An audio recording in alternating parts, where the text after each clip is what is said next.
Good afternoon, everybody. Good afternoon, sir. Good afternoon, sir.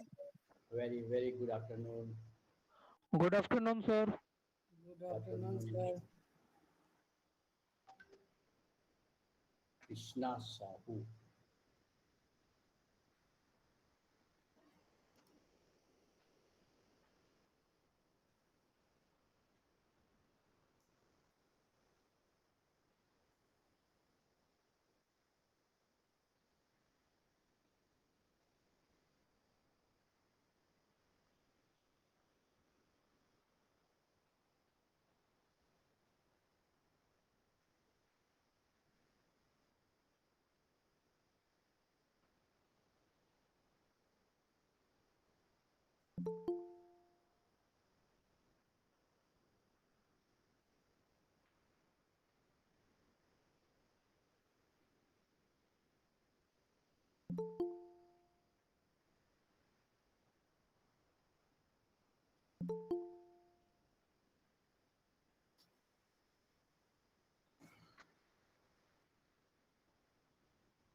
आप लोग कहाँ कहाँ से हैं? एक एक करके अपना नाम कीजिए, अपना परिचय देते चलिए। लोग सब आते चले जाते हैं। एक बार में एक ही आदमी कोई काम कीजिए। उनको बहुत अच्छा लगेगा सबको देखना, सबका आवाज सुनना।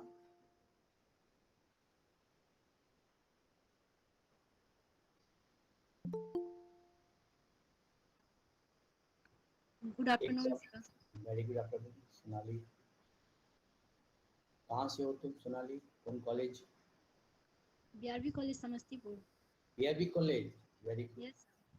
मैं बीआरबी में प्रिंसिपल ही रह चुका हूँ, पता है सोनाली? Yes, sir.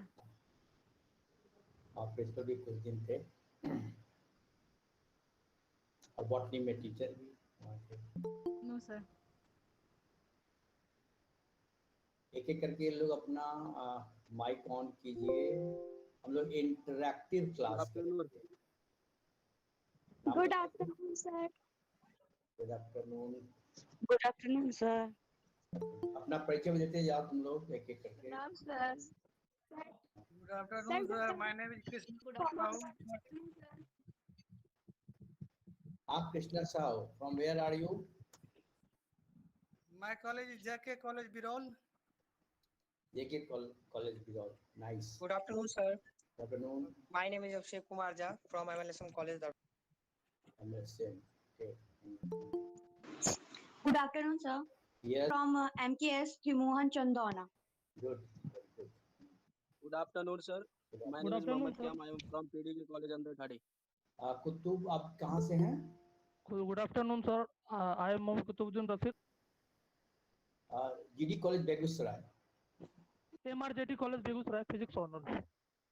अच्छा, M A Rajguru. CM Science College. Yes, Anshu Kumari, कहाँ से हो तुम? My name Good is afternoon, sir. Good afternoon Anshu. Good afternoon, sir. Very good afternoon. CM Science College, sir. My name is Meenakshi Kumari from SK Mahila College, Begusrai. Fine. Next. Good CM Science afternoon, College. sir. हाँ ठीक है, बोलिए एक एक करके continue कीजिए। Sir, I am from Darbhanga Marwari College. Okay. Good afternoon, sir. हाँ खुशी।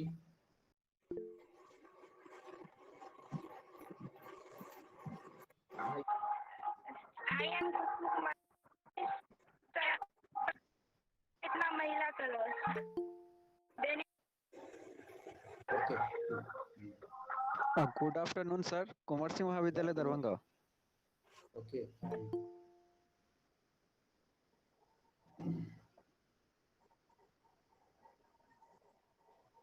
Good afternoon, sir.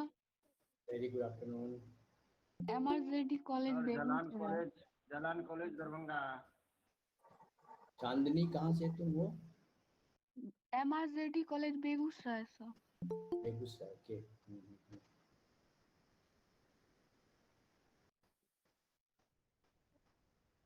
Last class में कितने स्टूडेंट थे?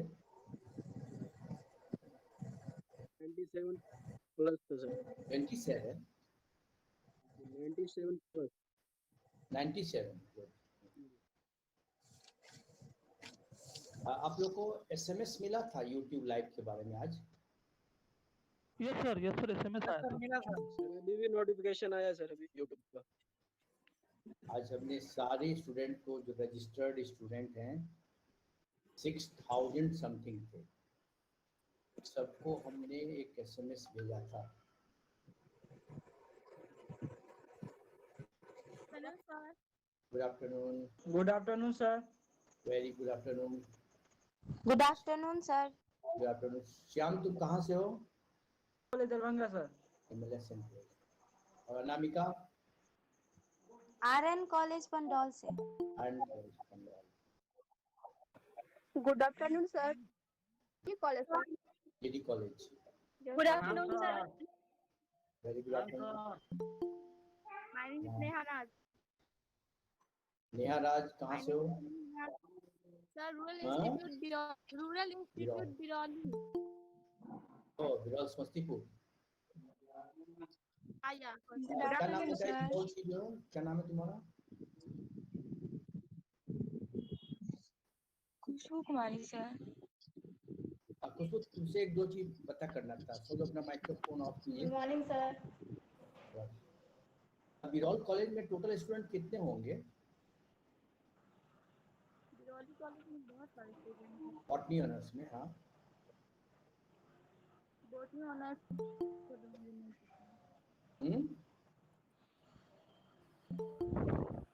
वहाँ क्लास रोल नंबर कितना है? सर मुझसे पूछ रहे हैं आप? हाँ बिरौल में तुम हो ना? Yes sir. वहाँ मैं क्लास करने नहीं जाती हूँ, वहाँ कॉलेज नहीं गई। और मुझे नहीं पता वहाँ कितने स्टूडेंट हैं, बट बहुत सारे स्टूडेंट हैं वहाँ। तुम्हारा क्लास रोल नंबर कितना है उससे हमको आइडिया लग जाएगा। Roll number sir 191। 191 है। 190 तो कम से स्टूडेंट होंगे। हाँ सर प्रणाम sir. Good afternoon sir. Good afternoon sir. Good afternoon sir. Good afternoon, sir. Good afternoon, all beta. Good afternoon sir. Good afternoon sir. Good afternoon. Good afternoon. Good afternoon sir. Good afternoon. Good afternoon sir. How are you? Fine, beta. हाँ हाँ। तब sir आप अच्छे हैं एकदम? जी sir first class sir. हाँ चलिए। कल पटना में बहुत लंबी मीटिंग चली, 6 साढ़े 6 में वहाँ से निकले हम लोग। आप पूरा एनर्जेटिक हैं सर अभी।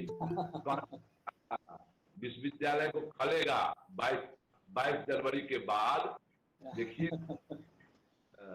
जैसे रतन बाबू का अभाव लोगों को खल रहा है ना। जी सर। तो हम लोग जो आप जो निकलिएगा तो खलेगा लोग।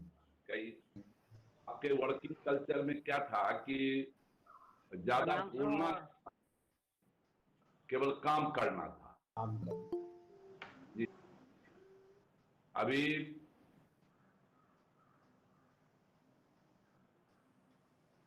क्या गणेश जी समय हो गया? गणेश जी पानी पीने गए। 1 मिनट बची हुई है सर। 1 मिनट और रुक जाए सर। Good afternoon sir. जी सर गणेश बोल रहे हैं सर। कितना सर? प्रणाम सर। 2:30 में। हाँ अभी 80 करी में जुड़े हैं बच्चे सर। कितना समय बचा हुआ है अभी? Sir 1 minute. अच्छा आप तो उतना समय वेट करना पड़ेगा। Yes sir. ये गणेश जी कितने बच्चे जुड़े हुए हैं अभी? गणेश 80 दिखाई पड़ रहा है। कितना? गणेश जी एक सूचना और दीजिए हमको, YouTube लाइव में कैसा ट्रांसमिशन हो रहा है और कितने लोग हैं YouTube लाइव पे?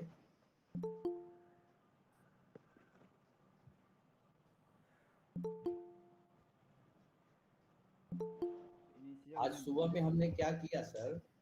हाँ, 6,700 समथिंग स्टूडेंट रजिस्टर्ड हैं इस क्लास के लिए। सभी को मैंने अपने पर्सनल तरफ से एक SMS कर दिया सबको YouTube लाइव में क्लास के लिए। अब देखते हैं कैसा रिस्पांस आ रहा है YouTube लाइव पे आज। वो सर मैंने एक बार सर RDL का जो मैंने किया था बट मेरे पास कोई MS नहीं आया है। आई है सर मेरे पास तो नोटिफिकेशन आया है बट यहाँ पे करें या फिर लाइव में जाएं? लाइव में सिर्फ सुन सकती हो, क्वेश्चन कर सकती हो। क्वेश्चन ये बेहतर है लाइव से। सर हम लोग पूछ सकते हैं। अच्छा, YouTube लाइव का लिंक हम भेज देंगे इसी ग्रुप में। क्लास के बाद आप लोग उसको आराम से रिवाइंड करके फिर से दोबारा सुन सकते हैं, सब कुछ 2 बार 3 बार।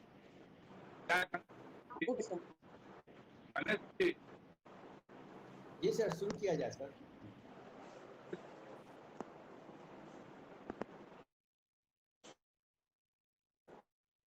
तो अपना अपना माइक म्यूट कर लें प्लीज।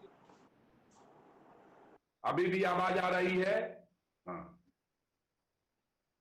प्यारे बच्चों, आज आपका 19वां वर्ग है और 4था यूनिट शुरू होने जा रहा है।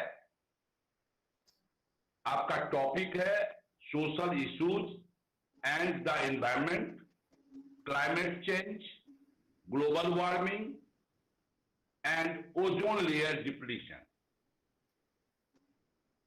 मैं अपने आज के रिसोर्स पर्सन रेस्पेक्टेड प्रोफेसर के साहू साहब का तहे दिल से स्वागत करता हूं और आज के तकनीकी सत्र के संचालक श्री गणेश जी का भी स्वागत करता हूं और अपने प्रिय छात्र छात्राओं का स्वागत करता हूं। बच्चों, प्रोफेसर के साहू साहब बॉटनी के जाने माने विद्वानों में हैं। इनकी अपनी एक शैली है पढ़ाने की। सबसे बड़ी बात, विद्यार्थियों के प्रति ये काफी समर्पित हैं कि कैसे हमसे हमारे विद्यार्थियों को फायदा हो। अभी वर्तमान में ये मिथिला विश्वविद्यालय के बहुत ही डिसेंट डेवलपमेंट ऑफिसर के रूप में जाने जाते हैं। डिसेंट शब्द हमने इसलिए प्रयोग किया, ये सिर्फ काम करते हैं, बोलते नहीं हैं। अभी विश्व के स्तर पर बच्चों 3 तरह की धारणाएं शोध से आई है। प्रथम, सिर्फ बोलते हैं, ऐसे लोगों की संख्या ज्यादा है, जिसको अधम कहा गया है। दूसरे श्रेणी में ऐसे लोग आते हैं जो बोलते हैं और करते भी हैं। इनकी संख्या पहले से थोड़ी ज्यादा कम है, इसको मध्यम कहा गया है। और तीसरे श्रेणी में ऐसे लोग आते हैं सिर्फ करते हैं, इनको सर्वोत्तम कहा गया है।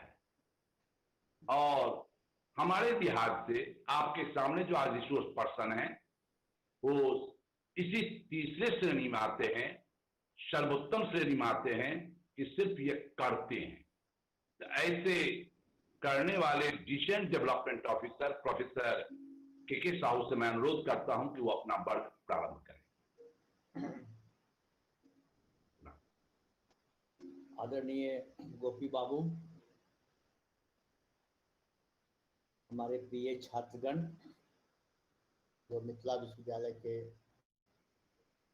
4 जिलों से विभिन्न अंगीभूत और संबद्ध महाविद्यालयों से है। मैं के साहू आज के क्लास में मैं कुछ अनोखा, असल में मैं अपने क्लास में हमेशा इस बात का ध्यान देता हूँ कि मैं बच्चों के दिमाग में कौतूहल पैदा करूँ, प्रश्न पैदा करूँ, सोचने समझने और जानने की इच्छा बढ़ाए। Bookish knowledge, question answer knowledge, ये मेरा पढ़ाई का तरीका नहीं है। मैं अक्सर ऐसे चीज़ को पढ़ाने में मुझे ज़्यादा अच्छा लगता है जिसमें कि बहुत लेख नहीं हो, बहुत पॉइंट्स नहीं हो। और क्योंकि साइंस के टीचर होने के नाते मैं बड़ा ही कैटेगरिकली पॉइंट वाइज चीज़ों को आपके साथ रखता हूँ। आज का जो टॉपिक है, जो जनरल स्टडीज़ का GES का तो है ही, और उसमें जो यह पर्टिकुलर टॉपिक जो हमको आज दिया गया है आपके साथ डिस्कस करने के लिए, वह वातावरण और सोसाइटी दोनों के संबंध का एक बहुत महत्वपूर्ण टॉपिक है।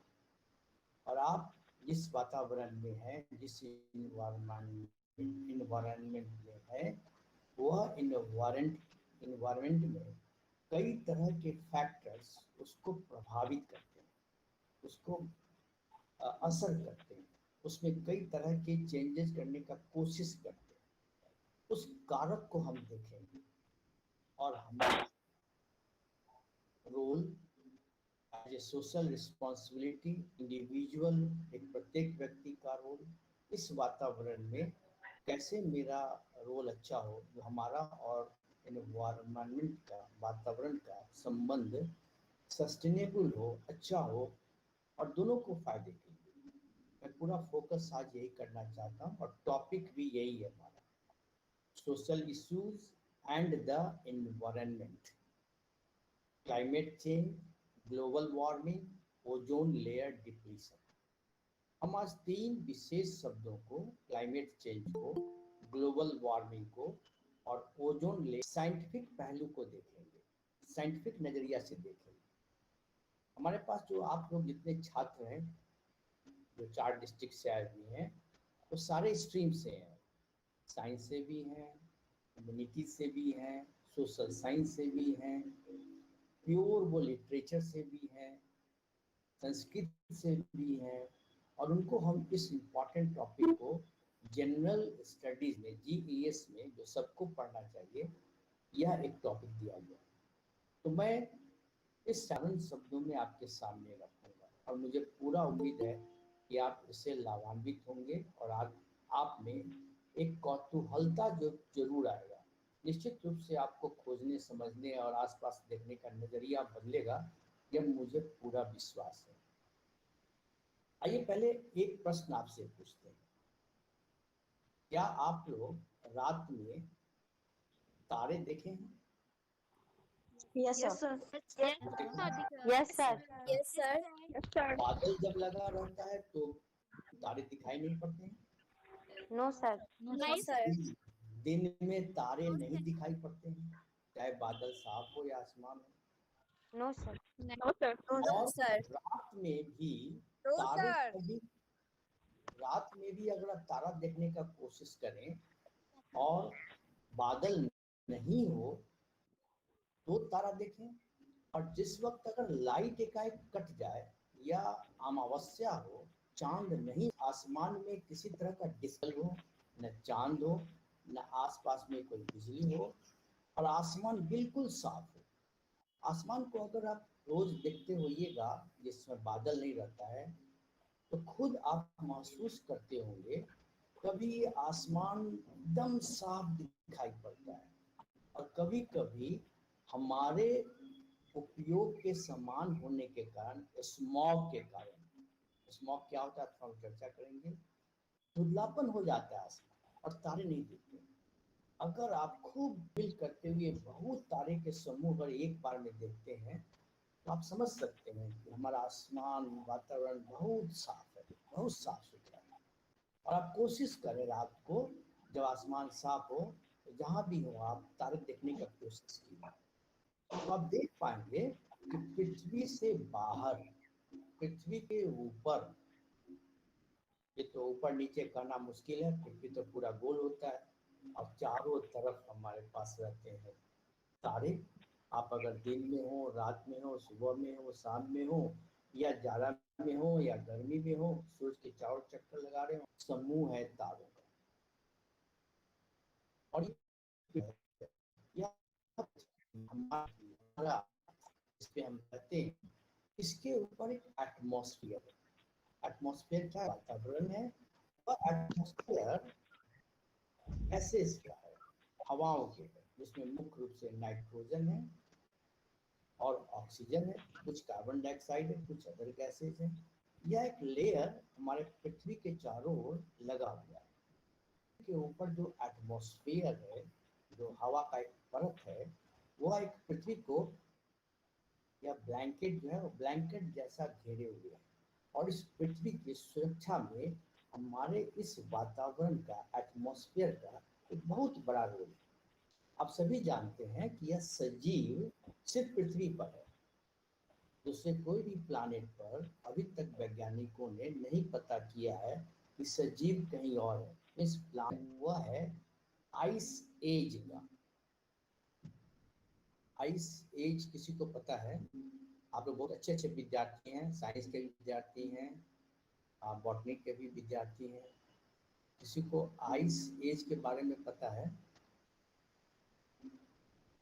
डायनासोर जब विलुप्त हुआ उसमें वैज्ञानिक एक कारण बताते हैं। हाँ बताओ, कुछ कर रही थी तुम सुमैला स्वामी?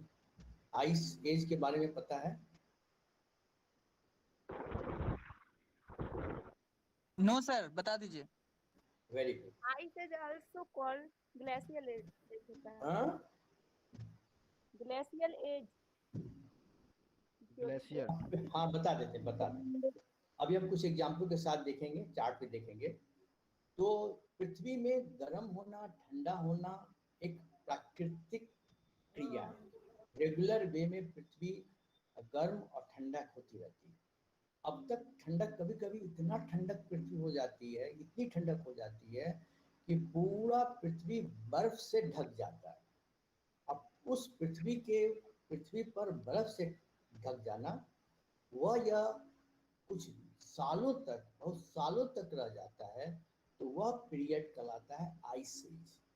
अब तक पृथ्वी पे 4 बार आइस एज आ चुका है, और 4 या 5 बार आ चुका है। और उस आइस एज में बहुत सारे प्रजातियां जो है वह लुप्त हो चुकी है। हम देखेंगे थोड़ा सा एग्जाम्पल से। इस पृथ्वी जब से बना, उसमें हमारे उसके वातावरण में कई तरह के बदलाव आते गए।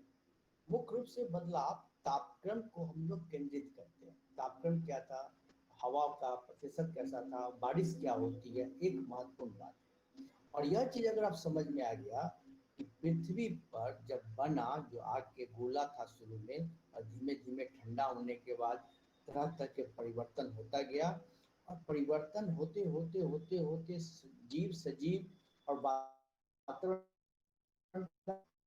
में खास संयोग बन गया। एक एस्टैब्लिश इकोसिस्टम, प्लांट का, एनिमल का, एटमॉस्फेयर का संबंध स्थापित करके सारे सजीव जीने लगे। और यह चीज प्रक्रिया में कई तरह के बदलाव समय समय पर आते हैं, जाते हैं। अब इतना बात समझने के बाद आइए हम कुछ स्लाइड दिखाते हैं आपको। उस स्लाइड से बेसिक फंडामेंटल चीज आप देख पाएंगे। हम एक स्लाइड को अपलोड कर रहे हैं, देखिए आपको क्या दिखाई पड़ रहा है, हमें बताइएगा आप लोग।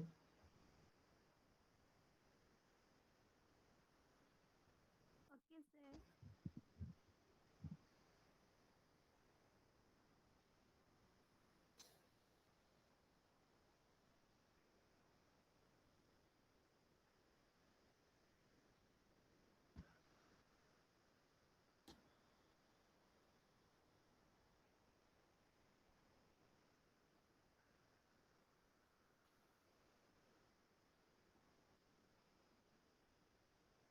यस सर दिख रहा है। कोई एक पढ़ के सुना लो क्या लिखा हुआ है, तो समझ में आएगा। नहीं दिख रहा है। Social issues and environmental climate change, global warming, ozone layer depletion. हो गया, ये तो मेरा टॉपिक है, मेरा नाम लिखा हुआ है और नीचे एक लाइन लिखा हुआ है, डिस्क्लेमर।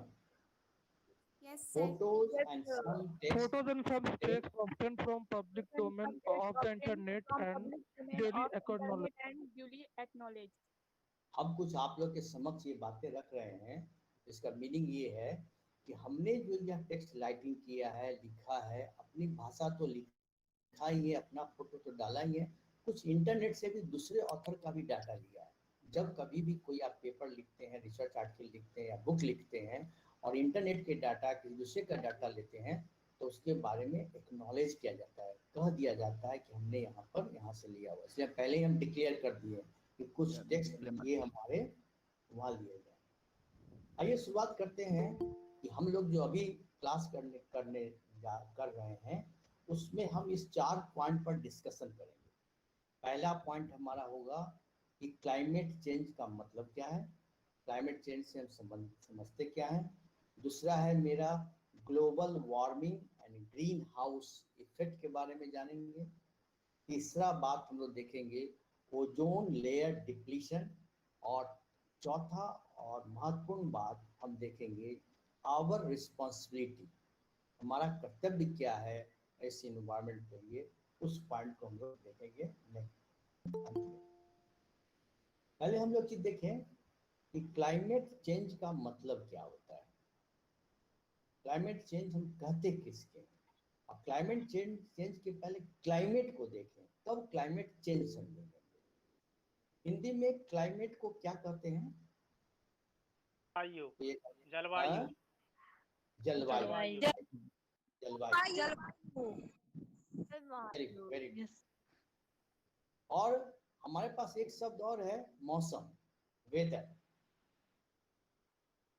यह 2 शब्द को समझना है कि हमारे क्लाइमेट और वेदर में अंतर क्या होता है। जैसे अभी हम बरसात का समय है, दिसंबर में ठंडा का समय हो जाता है और जून जुलाई में बहुत गर्मी पड़ती है। हम जहाँ रहते हैं वहाँ पर डिफरेंट तरह का वेदर हो जाता है, वहाँ का मौसम बदल जाता है। क्या आप सोचते हैं कि पृथ्वी के पोलर रीजन पे, नॉर्थ पोल पर और साउथ पोल पर कैसा मौसम होगा? सर ठंडा, हीट एंड कोल्ड। वहां पर पूरे 12 महीना टेम्परेचर माइनस में रहता है, 0 से नीचे रहता है, बर्फीला रहता है। ये बात अलग है कि टेम्परेचर घटता बढ़ता है लेकिन ठंडक रहता है। उसी प्रकार से बहुत ऐसा जगह है, मरुस्थल है, जहाँ पर वहाँ पर सालों भर मौसम जो है बहुत गर्म रहता है। मीन्स अगर हम इस 2 शब्द को ध्यान दें, हमने यहाँ पर लिखा हुआ है कि difference between climate and weather. Weather का मतलब है शॉर्ट टर्म एटमॉस्फेरिक कंडीशन, कुछ समय के लिए एटमॉस्फेयर का जो कंडीशन है, ज़्यादा है, ठंडा है, बरसात है, शॉर्ट टर्म के लिए, कुछ समय के लिए, उसको हम लोग कहेंगे वेदर। और क्लाइमेट उस वेदर को कहेंगे the weather of a specific region average over a long period of time. Average औसत निकाल के लंबे समय तक वहां पर उसी औसत के डाटा के औसत के हिसाब से वेदर रहे, तो उसको कहेंगे क्लाइमेट। क्लाइमेट कहेंगे गर्म प्रदेश का है, ठंडा प्रदेश का है, आर्कटिक रीजन का है, चेरापूंजी या बरसात होने वाला वहां पर क्लाइमेट है।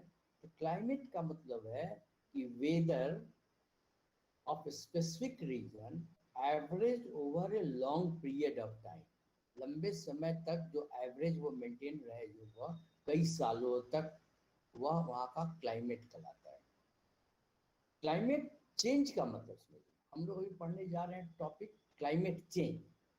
उस एवरेज वैल्यू में, उस क्लाइमेट में अगर कुछ बदलाव आता है और वह बदलाव रह जाता है, मेंटेन हो जाता है, कंटिन्यू कर जाता है, जैसे कि यहाँ पर हमारा एवरेज बरसात इतना होना, एवरेज यहाँ पर टेम्परेचर गर्म होना या ठंडा इतना आना, और उसमें कंटिन्यूसली ठंडा जो है सो इतना नहीं बढ़ा रहे, हर एक साल वो बढ़ा रह जाए।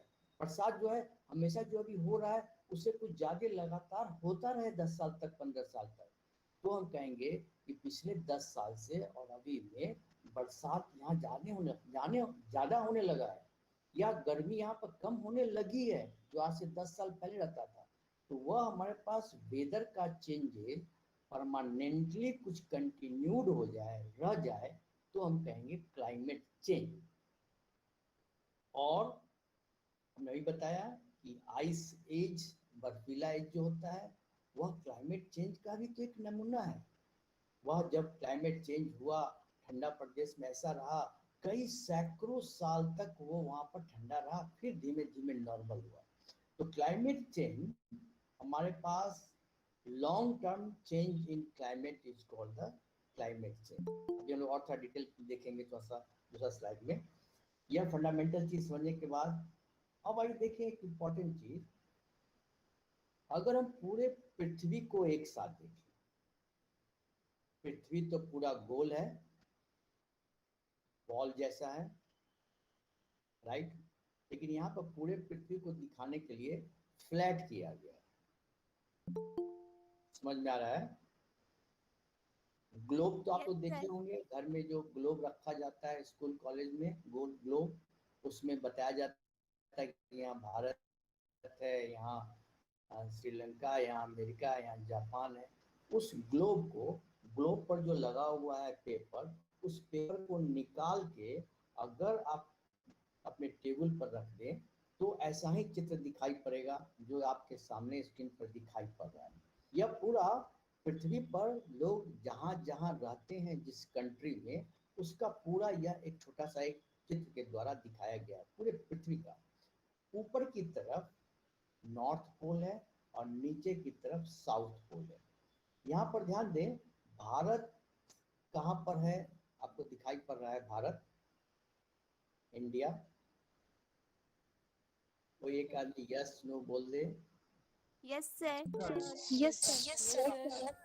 आप लोग को पता है कि अमेरिका किधर है? इसमें किसी को पता है? जापान किधर है? जी सर, अमेरिका वेस्ट साइड और अमेरिका वेस्ट साइड है सर। जापान ईस्ट साइड, पूर्वी क्षेत्र में। अब माउस अभी किस जगह रखे हुए हैं? माउस कर्सर ये कौन सा जगह है? Very good. ये कौन सा जगह है? ऑस्ट्रेलिया। कौशल अपना बंद करो। ऑस्ट्रेलिया। उसके बाद यह बड़ा सा कौन सा है? सर श्रीलंका क्यों नहीं दिख रहा है? सर मैप नहीं आ रहा। सर मैप नहीं आ रहा। सर मैप नहीं दिख रहा है। मैप नहीं दिख शो हो रही है सर। होता है दिख रहा है सर, दिख रहा है सर। Map sir. अरे कोई एक आदमी बोलो। सर को पिन करो ना, मैप दिख।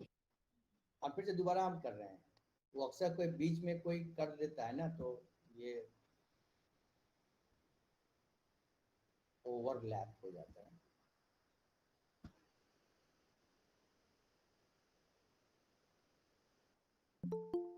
अब उम्मीद है आ रहा होगा। यस सर आ रहा है। Yes sir. यस सर आ रहा है। Yes sir. हो गया। देखिए, हमको आप लोग से परेशानी क्या होती है इसको समझिए। आप अभी 400-500 विद्यार्थी हैं जुड़े हुए, 100 यहाँ है, 340 यूट्यूब में है। सब लोग सब लेवल के हैं। कुछ लोग ज्योग्राफी का खूब आइडिया है, किसी को थोड़ा आइडिया है, किसी को बिल्कुल आइडिया नहीं है। हो सकता है हम रिपीट करें, दोबारा बताएं समझने के लिए उन लोगों के लिए जो पहली बार एक मानचित्र को ठीक से देख रहे हैं। भारत है और यह अफ्रीका है, यह नॉर्थ अमेरिका है, यह साउथ अमेरिका है, यह ऑस्ट्रेलिया है, जापान है। इसमें बीच का जो लाइन होता है वह इक्वेटर का होता है। पृथ्वी पर जो सूर्य की सीधी जो प्रकाश आती है अधिकांश इसी एरिया में पड़ती है जो लाल एरिया है। वह लाल एरिया जो है वह गर्म प्रदेश है। उसके ऊपर थोड़ा सा हल्का गर्म है, ऊपर ठंडा प्रदेश है। ठीक उसी प्रकार से पृथ्वी के नीचे भी उसी प्रकार से गर्मी का जो डिग्री है वो धीमे धीमे घटने लगता है। रेड जो है, रेड इसको कहते हैं ट्रॉपिकल जो है गर्म प्रदेश, और जो येलो ऊपर भी है और येलो नीचे भी है इसको कहते हैं सब ट्रॉपिकल। और ऊपर जो है ग्रीन जो है मुख्य रूप से नीचे ऊपर ये कहलाता है पोलर और सब पोलर। पूरे पृथ्वी को टेम्परेचर, क्लाइमेट टेम्परेचर के आधार पर यह बेसिकली 4 कैटेगरी बनाया गया है। टेम्परेचर के साथ साथ एक और चीज क्लाइमेट में इम्पोर्टेंस रखता है, वह है प्रेसिपिटेशन, मतलब बरसात, कितना पानी प्रेसिपिटेट करता है। हवा में जो पानी है वो नीचे जल के रूप में आ जाता है, उसको प्रेसिपिटेशन कहते हैं। तो एवरेज वैल्यू ऑफ प्रेसिपिटेशन यानी बरसात कितना होता है उस एरिया में, तापक्रम कितना एवरेज रहता है, और वहाँ का प्राकृतिक वेजिटेशन, वेजिटेशन कहते हैं प्लांट्स को, वहाँ पर कितने तरह के प्लांट, किस तरह के प्लांट, जंगल हैं, सूखे हुए हैं या खड़े हैं। जैसे कि आप पहाड़ पर जो पौधे पेड़ होते हैं वो दूसरे तरह के होते हैं, यहाँ पर प्लेन्स में अगर जो जंगल में जो पेड़ होते हैं कुछ और तरह के होते हैं, मरुस्थल के जो पेड़ होते हैं वो दूसरे तरह के होते हैं। तो वेजिटेशन किस प्रकार का है, प्लांट किस तरह का है, तापक्रम कितने कैसे हैं, और पानी कितना बरसात होती है उस एरिया में, इसके आधार पर अलग अलग क्लाइमेट टाइप बनाए गए हैं, major climate type based on the average precipitation, average temperature and the natural vegetation। बीच में जो गर्म है उसको कहते हैं ट्रॉपिकल, और ट्रॉपिकल के दोनों तरफ जो एरिया है उसको कहेंगे सब ट्रॉपिकल, जो कंपैरेटिवली कम ठंडा है। और उसके ऊपर जो ग्रीन है वो टेम्परेट है, ध्यान देना टेम्परेट दोनों तरफ है, ऊपर भी नॉर्थ पोल के नीचे और साउथ पोल के ऊपर जो हरा वाला पार्ट है वो वहाँ पर टेम्परेट जोन है, और उसके बाद गाढ़ा जो हरा हो गया है वह पोलर या सब पोलर कहते हैं। इसको हम लोग इस चित्र के सहारे भी देख सकते हैं। ये चित्र को भी ध्यान से देखें तो उसी पृथ्वी को, ग्लोब को, वह 4 पार्ट में कर दिया गया, tropical, temperate and polar, 3 part में किया गया। और ध्यान देना ट्रॉपिकल, सब ट्रॉपिकल और पोलर, सब पोलर करके अलग अलग किया गया है। बीच में गर्म प्रदेश, टेम्परेट जोन ठंड प्रदेश, और बहुत ठंड पोलर जोन। अगर बाएं साइड में अगर देखेंगे तो टेम्परेचर, एवरेज टेम्परेचर लिखा गया है। जैसे ट्रॉपिकल में एवरेज टेम्परेचर ठीक बीच में 26 है, ऊपर 24 है और नीचे 22 है डिग्री सेल्सियस है। अच्छा, जैसा एक आदमी हमको बता दे, मनुष्य के बॉडी का टेम्परेचर सेंटीग्रेड में कितना रहता है? 37 कितना? 37 36 की 37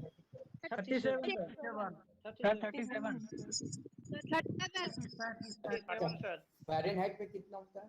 98.4। बॉडी के भीतर का जो तापक्रम है वह 98.4। मुंह में अगर जीभ के भीतर लगाएंगे और वो हमारा ब्लड सर्कुलेशन जो करता रहता है वह तापक्रम जो है 98.4 डिग्री फ़ारेनहाइट।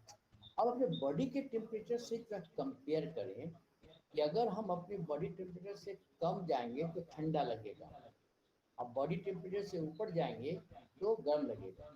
आप जब गर्म पानी में हाथ रखते हैं तो कितना टेम्परेचर तक हाथ जलने लगता है और उतना टेम्परेचर तक आप सहने लगते हैं।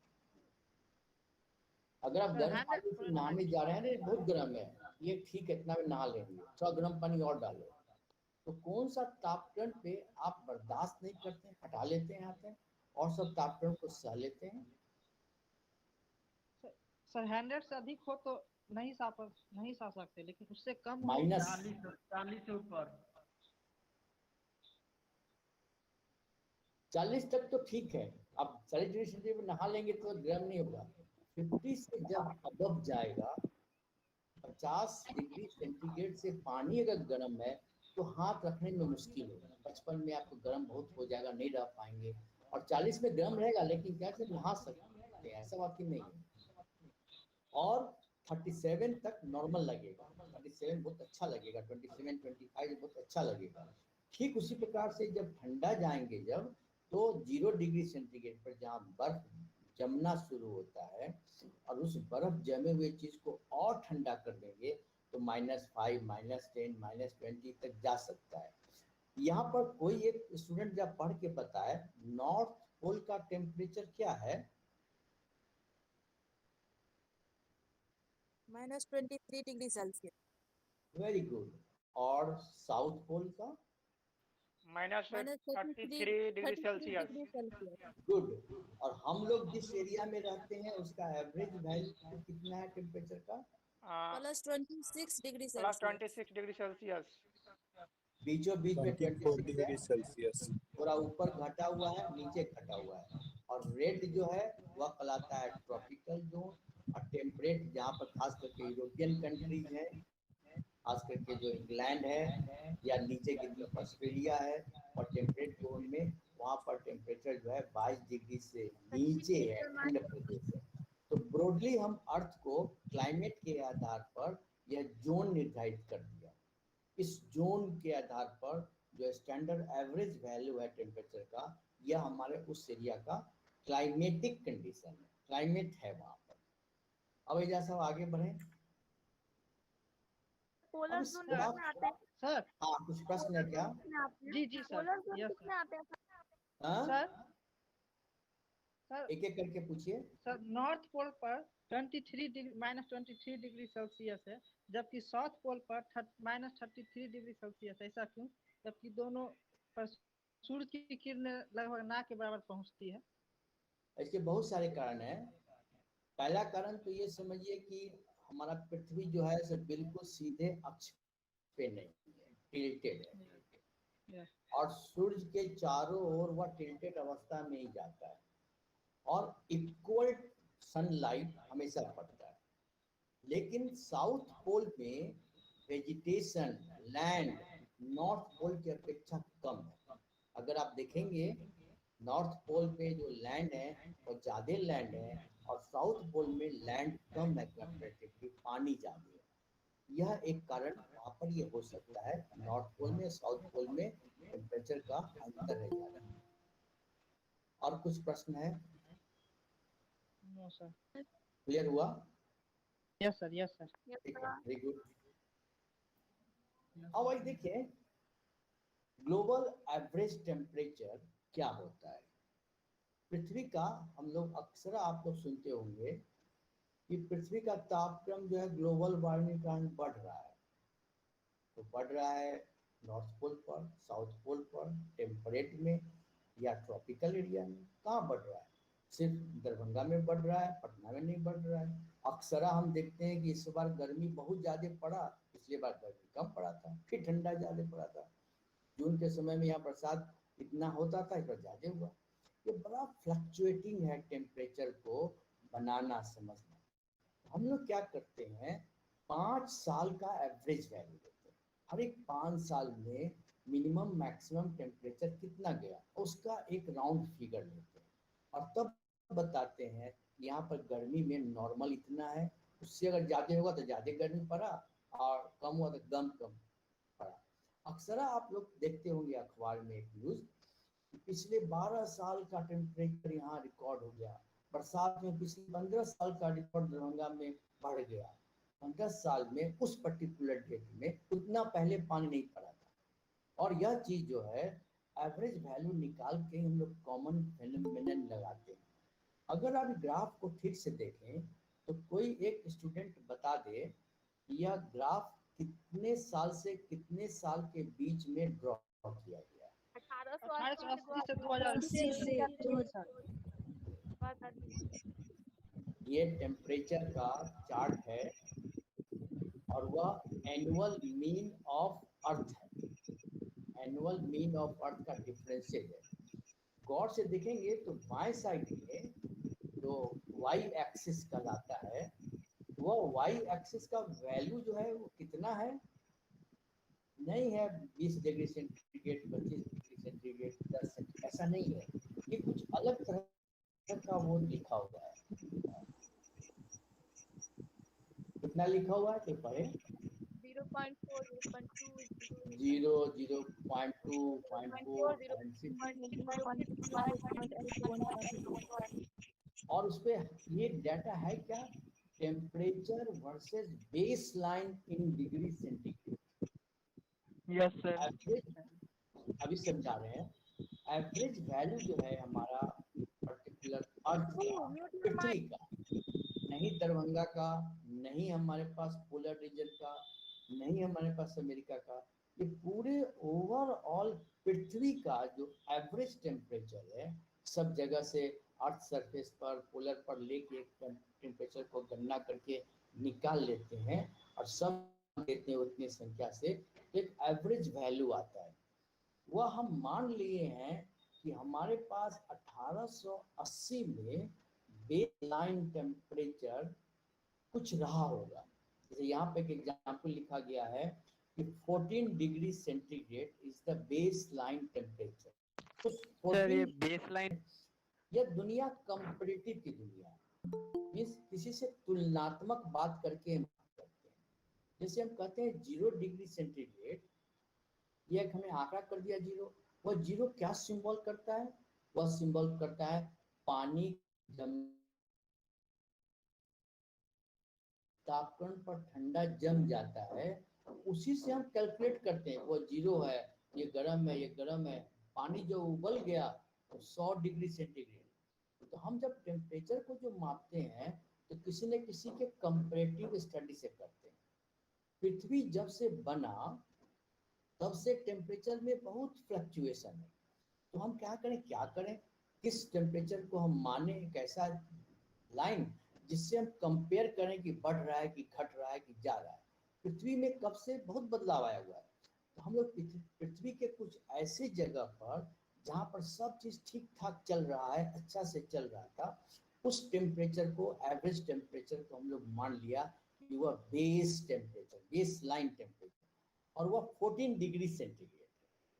ध्यान देना, एवरेज, यह कोई पर्टिकुलर पॉइंट का नहीं है। 5 साल का पूरे पृथ्वी के अलग अलग जगह से टेम्परेचर निकाल के जो सबसे स्वस्थ टेम्परेचर मापा गया वह 14 डिग्री सेंटीग्रेड। उस एवरेज 14 डिग्री सेंटीग्रेड फ्लक्चुएशन कितना है, कितना घटा या बढ़ा, गौर करें। 0 का मतलब हो गया कि 14 डिग्री सेंटीग्रेड, या 0 लाइन का मतलब 14 डिग्री सेंटीग्रेड। 0 लाइन से नीचे का मतलब क्या हो गया, या 13.8, या 0.4 का मतलब हो गया 13.6। ध्यान देना, 0.4, 0.2 माइनस में है, मीन्स 14 से कम है, ऊपर 14 से बढ़ा हुआ है। और इसमें 2 तरह का लाइन है, एक रेड लाइन है और एक ब्लैक लाइन है। रेड लाइन जो बना के खींचा गया है वो 5 ईयर स्मूथनिंग किया गया है। स्मूथनिंग का मतलब क्या है कि जो आगे पीछे घसका हुआ है 5 को मिला के कर दो, वह एक स्मूथिंग किया गया है। और वह जो ब्लैक है प्रत्येक साल का एवरेज वैल्यू है, एनुअल मीन है। एवरेज और मीन लगभग बराबर ही होता है। साल भर में जगह जगह के तापमान को लेकर हम अगर 12 बार लिए, 12 से भाग करके निकाला तो वह एनुअल मीन कहलाएगा। 24 बार लिया, 24 से भाग दे दिया हर 15-15 दिन पर, तो वह टेम्परेचर का एनुअल मीन हो गया। अब यहाँ गौर से देखें, जैसे जैसे हम साल बढ़ रहे हैं 80 से 2020 तक, यह हमारे पास टेम्परेचर राइज हो रहा है, बढ़ रहा है, टेम्परेचर बढ़ रहा है। और टेम्परेचर बढ़ने की प्रक्रिया, ध्यान दें, इसके पहले भी अप डाउन रहा होगा, ऊपर भी रहा होगा, नीचे भी रहा होगा, ऐसा नहीं है कि नहीं होगा। लेकिन यहाँ पर एक गौर करने वाली बात यह है कि पिछले 1960 के बाद जो यह फ्लक्चुएशन हुआ बड़ी तेजी से बढ़ रहा है। टेम्परेचर का जो चेंजेस है, रेट है, वह रेट तेजी से बढ़ रहा है। अगर इसी गति से जाता तो यहाँ पर ऐसे जाता है, इस जगह पे आता, लेकिन यह एकाएक बढ़ रहा है। यह जो बदलाव आया है 1960 के बाद, वह तेजी से जो हमारे पास ओवरऑल एवरेज टेम्परेचर अर्थ का जो बढ़ रहा है, that is the global warming.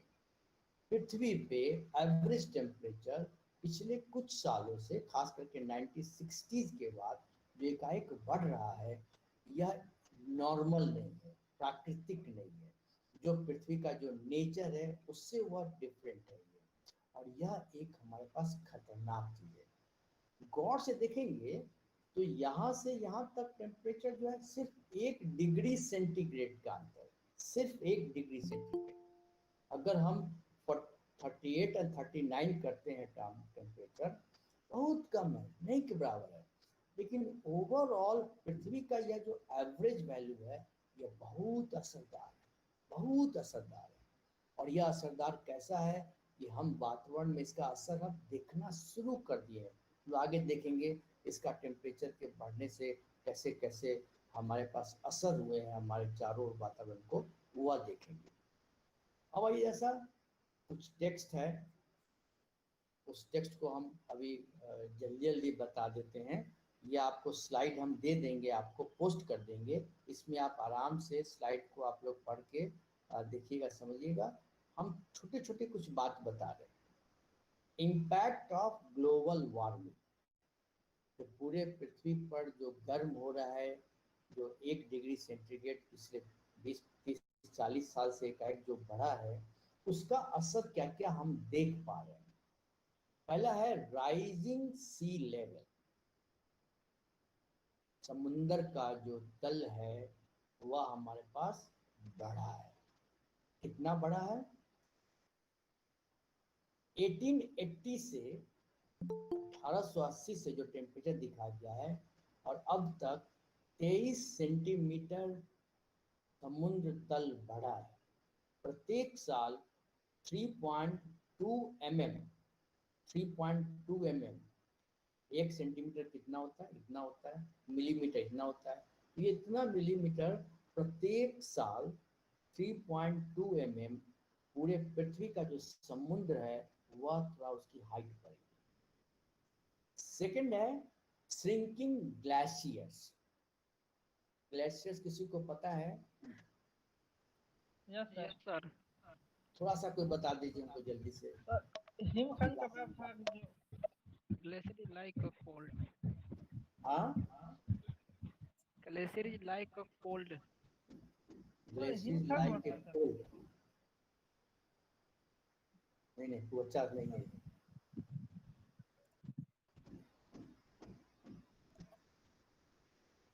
बता दीजिए हिम के लंबे समय तक एक जगह जमे होने पर जो पहाड़ बनता है उसे हिमालय ग्लेशियर कहा जाता है।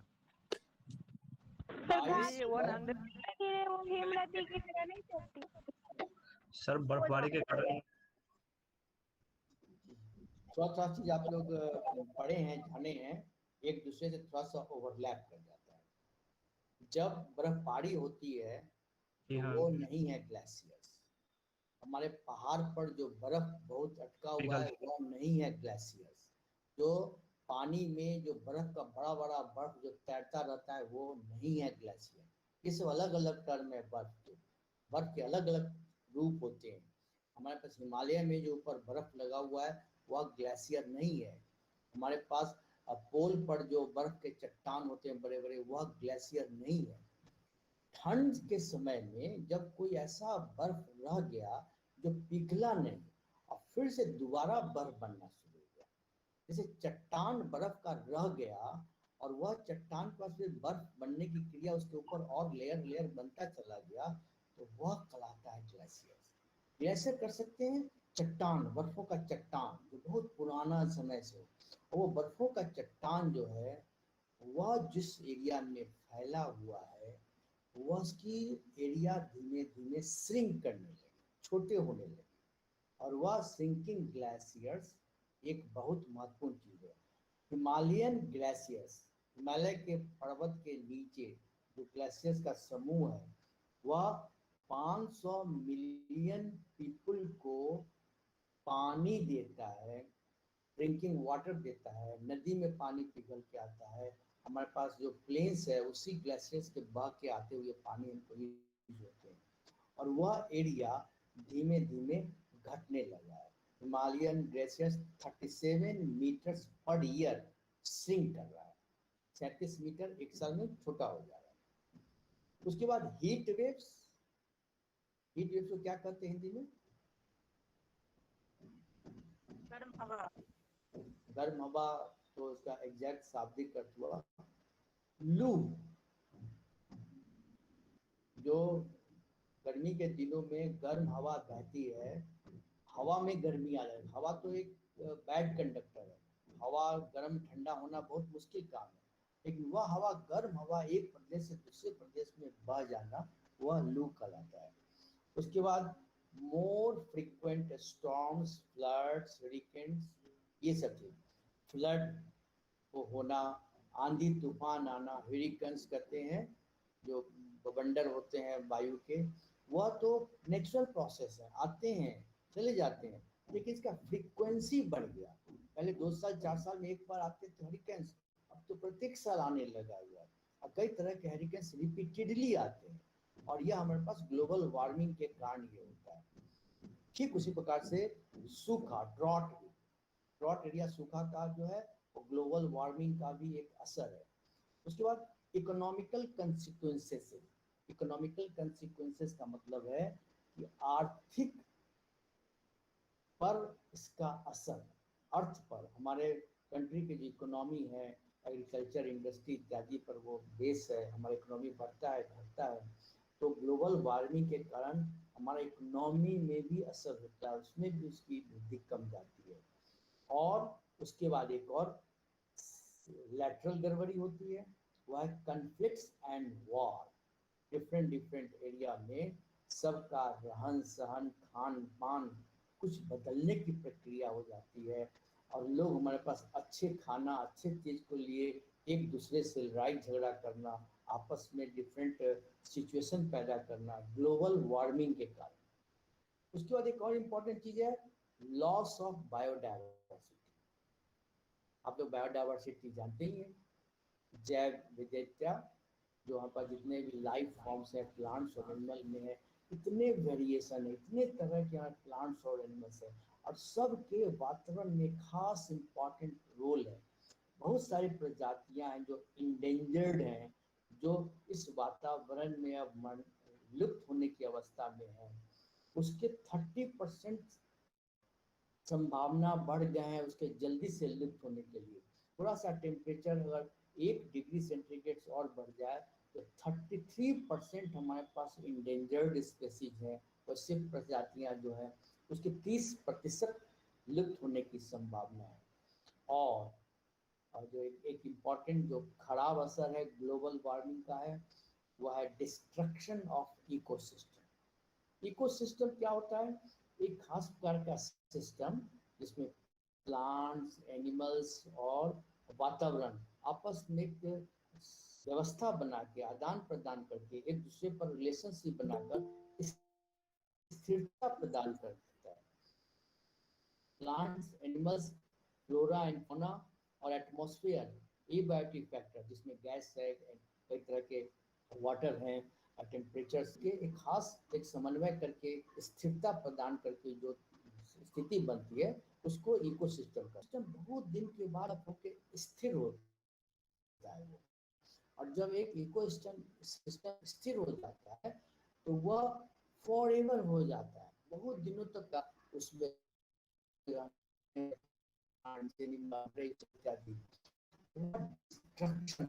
टूटने लगता है, फिर वह इकोसिस्टम। ये सब कुछ पॉइंट्स हैं जो ग्लोबल वार्मिंग के कारण हानिदायक है हमारे वातावरण। एक और चीज देखते हैं, green house effect and global warming. Global warming means गर्म करना पूरे पृथ्वी को जो प्रक्रिया है, उसमें ग्रीन हाउस इफेक्ट के कारण भी पृथ्वी थोड़ी गर्म बनती है। तो देखें कि ग्रीन हाउस इफेक्ट होता क्या है। आप लोग बहुत लोग पढ़े होंगे ग्रीन हाउस इफेक्ट। थोड़ा सा कोई आदमी अपनी भाषा में, कोई स्टूडेंट बता, कम शब्दों में ग्रीन हाउस इफेक्ट। हरा एरिया। नहीं, गलत है, बिल्कुल गलत है। और कोई बताओ, कोई बायोलॉजी का स्टूडेंट नहीं है इसमें? जी सर, ग्रीन हाउस इफेक्ट होता है जो कार्बन डाइऑक्साइड का एक लेयर रहता है जिसके कारण जब लाइट आता है ना तो इसमें हीट केमिकल को फर्टिलाइजर से हीट यूटिलाइज प्लांट कर को देता है। उगाए जाते हैं। नहीं,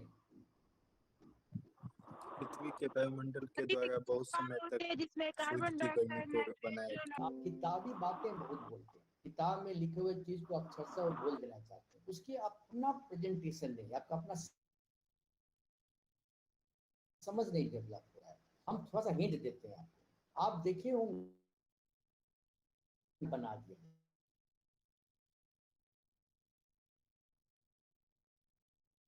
खास करके खेती की जाती है, इसने देखा ऐसा जगह कहीं पर?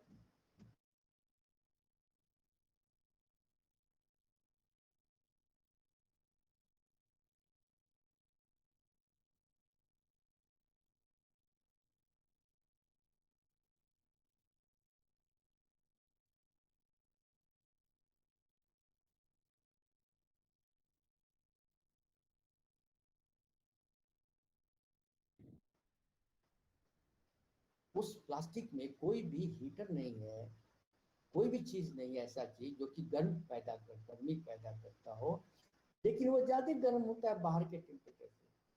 कोई भी ऐसा नहीं है कि कंबल लपेटा हुआ है कि भीतर कोई आदमी रह रहा हो तो गर्मी उसकी मिल जाए, और कोई ऐसा पौधा नहीं है जो गर्मी पैदा करता है। वहां पर जो गर्म होने की प्रक्रिया है वह किसी खास कारण से होता है, उस कारण को समझें, और उस कारण को ही कहते हैं ग्रीन हाउस इफेक्ट। आप जानते हैं कि पृथ्वी जो गर्मी प्राप्त करती है वो कैसे प्राप्त करती है? सूरज की रोशनी से। सूरज की रोशनी जब पृथ्वी पर पड़ती है, वो सूरज की रोशनी में गर्माहट, जो इंफ्रारेड की लाइट और कई तरह के फ्रीक्वेंसीज पड़ता है, पृथ्वी गर्म हो जाती है, और वह जो गर्मी आती है वह गर्मी को ट्रांसमिट करने की प्रक्रिया रेडिएशन कहलाता है, रोशनी से वह गर्म करता है। और उसे गर्म करने के बाद अगर वहाँ पर एटमॉस्फेयर नहीं हो तो गर्म वाला जो हमारे पृथ्वी है तो वह रात होने के बाद फिर ठंडा हो जाएगा, अपने आप उसकी गर्मी जो है निकल जाएगी, बाहर चली जाएगी। लेकिन यह जो हमारे पास ब्लैंकेट है, मिस एटमॉस्फेयर है, वह जो कंबल है हमारे पास वायुमंडल का, वह क्या करता है? गर्मी को नहीं निकलने देता है, वह उसको झाँप देता है, रोक देता है, और वह कम गर्मी निकल पाती है। तो वह उसमें वायुमंडल में है क्या जो गर्मी को रोक लेता है? अगर इस चित्र को ध्यान से देखें तो सूर्य से 3 आ रही है और निकल रहा है 2। 3 जितनी धूप से गर्मी आ रही है उसमें 2 गर्मी निकल गई, 1 गर्मी वहां संचित हो गई। क्यों? यहाँ पर ग्रीन हाउस इफेक्ट असर करता है। इस हवा में कुछ ऐसी चीज है, खास करके कार्बन डाइऑक्साइड, पानी और कुछ गैस ऐसे जो उसको बाहर गर्मी को नहीं पास ऑन करने देते हैं, रोशनी के तो आने देते हैं। ध्यान देना है, रोशनी आता है हमारे पास रेडिएशन से, और गर्मी जो सट के निकलता है वह गर्मी से सट के निकलने की प्रक्रिया कुछ और है, कंडक्शन कहलाता है। कंडक्ट करके जिससे सटे हुए चीज को गर्म को प्रदान करते करते करते करते बाहर आता है, और रोशनी जो है उसमें पूरे से गर्मी को पूरे के पूरे को भीतर ले आता है, और वह रेडिएशन से गर्मी आती है, और बाहर जो गर्मी निकलती है रेडिएशन से नहीं, रोशनी से नहीं, कंडक्शन से निकलती है। अब कंडक्शन में रोकने वाले कौन कौन अवयव है? कार्बन डाइऑक्साइड है, वाटर है, वेपर है, और कई तरह के और गैस है, और यह गैस के कारण गर्मी बाहर नहीं निकलती। जो खेत में जो प्लास्टिक के जो घर बना दिए जाते हैं उसमें जो गर्मी ज्यादा हो जाता है, क्योंकि उसमें जो पौधे ग्रो करते हैं वह कुछ कार्बन डाइऑक्साइड और वाटर वेपर, पानी जो है नीचे से पृथ्वी से निकालता है, सूखता है प्लांट, और ट्रांसपिरेशन करके जलवाष्प निकालता है। उसी में वह जलवाष्प घना हो जाता है तो उसमें भी बाहर से पढ़ने के हिसाब से सूरज की रोशनी से गर्मी तो घुस जाती है, और बाहर निकलने के लिए ग्रीन हाउस गैसेज जो है उसको निकलने से मना करता है। और वहाँ पर ग्रीन हाउस गैसेज बहुत पैदा हो गए हैं। पौधे जो लगे हुए हैं पन्नी वाले घर में, उसमें बहुत तरह का कार्बन डाइऑक्साइड और और वाटर वेपर इत्यादि बना दिया हुआ है वो गर्म हो जाता है। यह कहलाता है green house effect. Green house effect का मतलब है कि रेडिएशन से तो गर्मी आ जाना और कंडक्शन से गर्मी को रोक देना, बाहर नहीं जाने देना। और यह ग्रीन हाउस इफेक्ट में हवा का, खास करके कार्बन डाइऑक्साइड का एक बड़ा रोल है, वाटर वेपर का बहुत बड़ा रोल है। आप कभी गौर किए हुए हैं कि जाड़ा के दिनों में अगर बादल नहीं हो तो ठंडा बहुत होगा, और जाड़ा के दिन में अगर बादल है तो रात को ठंडक कम लगेगी। जाड़े के दिन में ठंडे के समय जब खूब ठंडक हो और आसमान बिल्कुल क्लियर हो, उस रात को बहुत ठंडक लगेगी, क्योंकि ग्रीन हाउस इफेक्ट के लिए जो बादल है, वाटर वेपर है, कार्बन डाइऑक्साइड है, बिल्कुल घना नहीं, हल्का हो गया है, सब गर्मी निकल जा रही है। और उसी जाड़ा में दिसंबर और जनवरी की रात में खूब ठंडा दिन में पड़ रहा हो और रात में अगर बादल घेर लिया तो हमारे पास ठंडा बाहर नहीं निकल, गर्मी बाहर नहीं निकल पाएगा और गर्म रह जाता है।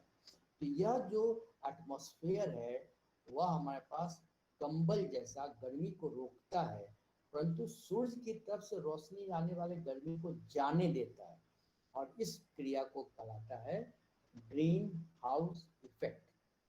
क्लियर हुआ कि नहीं आप लोग को? यस सर, हो गया। ग्रीन हाउस समझ में आ गया? ग्रीन हाउस इफेक्ट के कॉजेज क्या है, कारण कौन है, कौन के कारण। अब ग्रीन हाउस गैसेस कहलाते हैं। जैसे यहाँ पर हमने कुछ ग्रीन हाउस गैस का नाम लिखा हुआ है। पहला है वाटर वेपर, दूसरा है कार्बन डाइऑक्साइड, मीथेन, और चौथा क्या है? ओजोन। ओजोन। ओजोन ओजोन कहेंगे O3 को, ऑक्सीजन को कहते हैं O2, ओजोन को कहते हैं O3।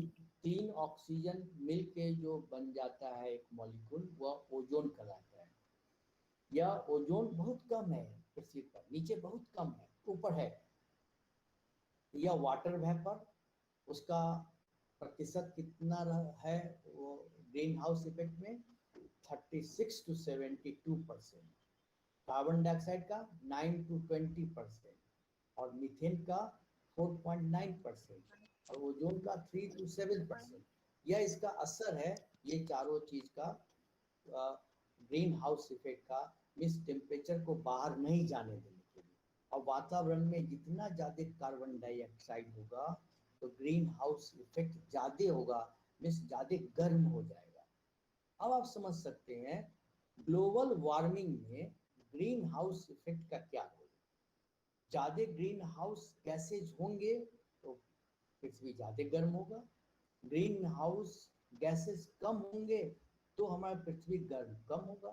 ये ग्रीन हाउस इफेक्ट के जो अवयव हैं, जो उसके पार्टिसिपेंट्स हैं, उसके जो कंपोनेंट्स हैं, मुख्य रूप से कंपोनेंट्स यही है। इसके अलावा और चीज भी है, लेकिन यह चार चीज को आप लोग हमेशा ध्यान रखें।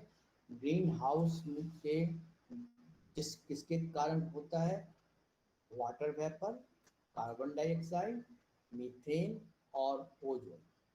अब ग्लोबल वार्मिंग में पृथ्वी को गर्म करने में एक रोल अदा करता है ग्रीन हाउस इफेक्ट, और उसमें कार्बन डाइऑक्साइड का एक बड़ा रोल है। अब इस चित्र को कोई एक स्टूडेंट जिसका आवाज साफ हो अपना माइक ऑन करे और हमको पढ़ के सुनाए। एक student. Burning of fossil increase greenhouse effect. Nandini Mishra, तुम अपना माइक ऑन करो। सब लोग अपना माइक्रोफोन ऑफ करो और रीड करो, एक एक वर्ड को पढ़ो। Factors that increase greenhouse fossil fuel produce large quantities of carbon dioxide. Second, methane. Third, nitrogen oxide. Nitrous. Nitrous oxide. Fourth, chlorofluorocarbon. Chlorofluorocarbon. Fifth, sixth, industrial waste. Seventh, ozone. Fifth क्या बताई?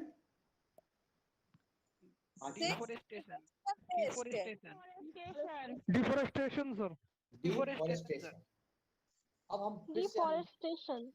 Thank you Nandini, thank you Meenakshi. कोयला जो बना, उसमें जो petroleum products बने, वो सब कहलाता है फॉसिल फ्यूल।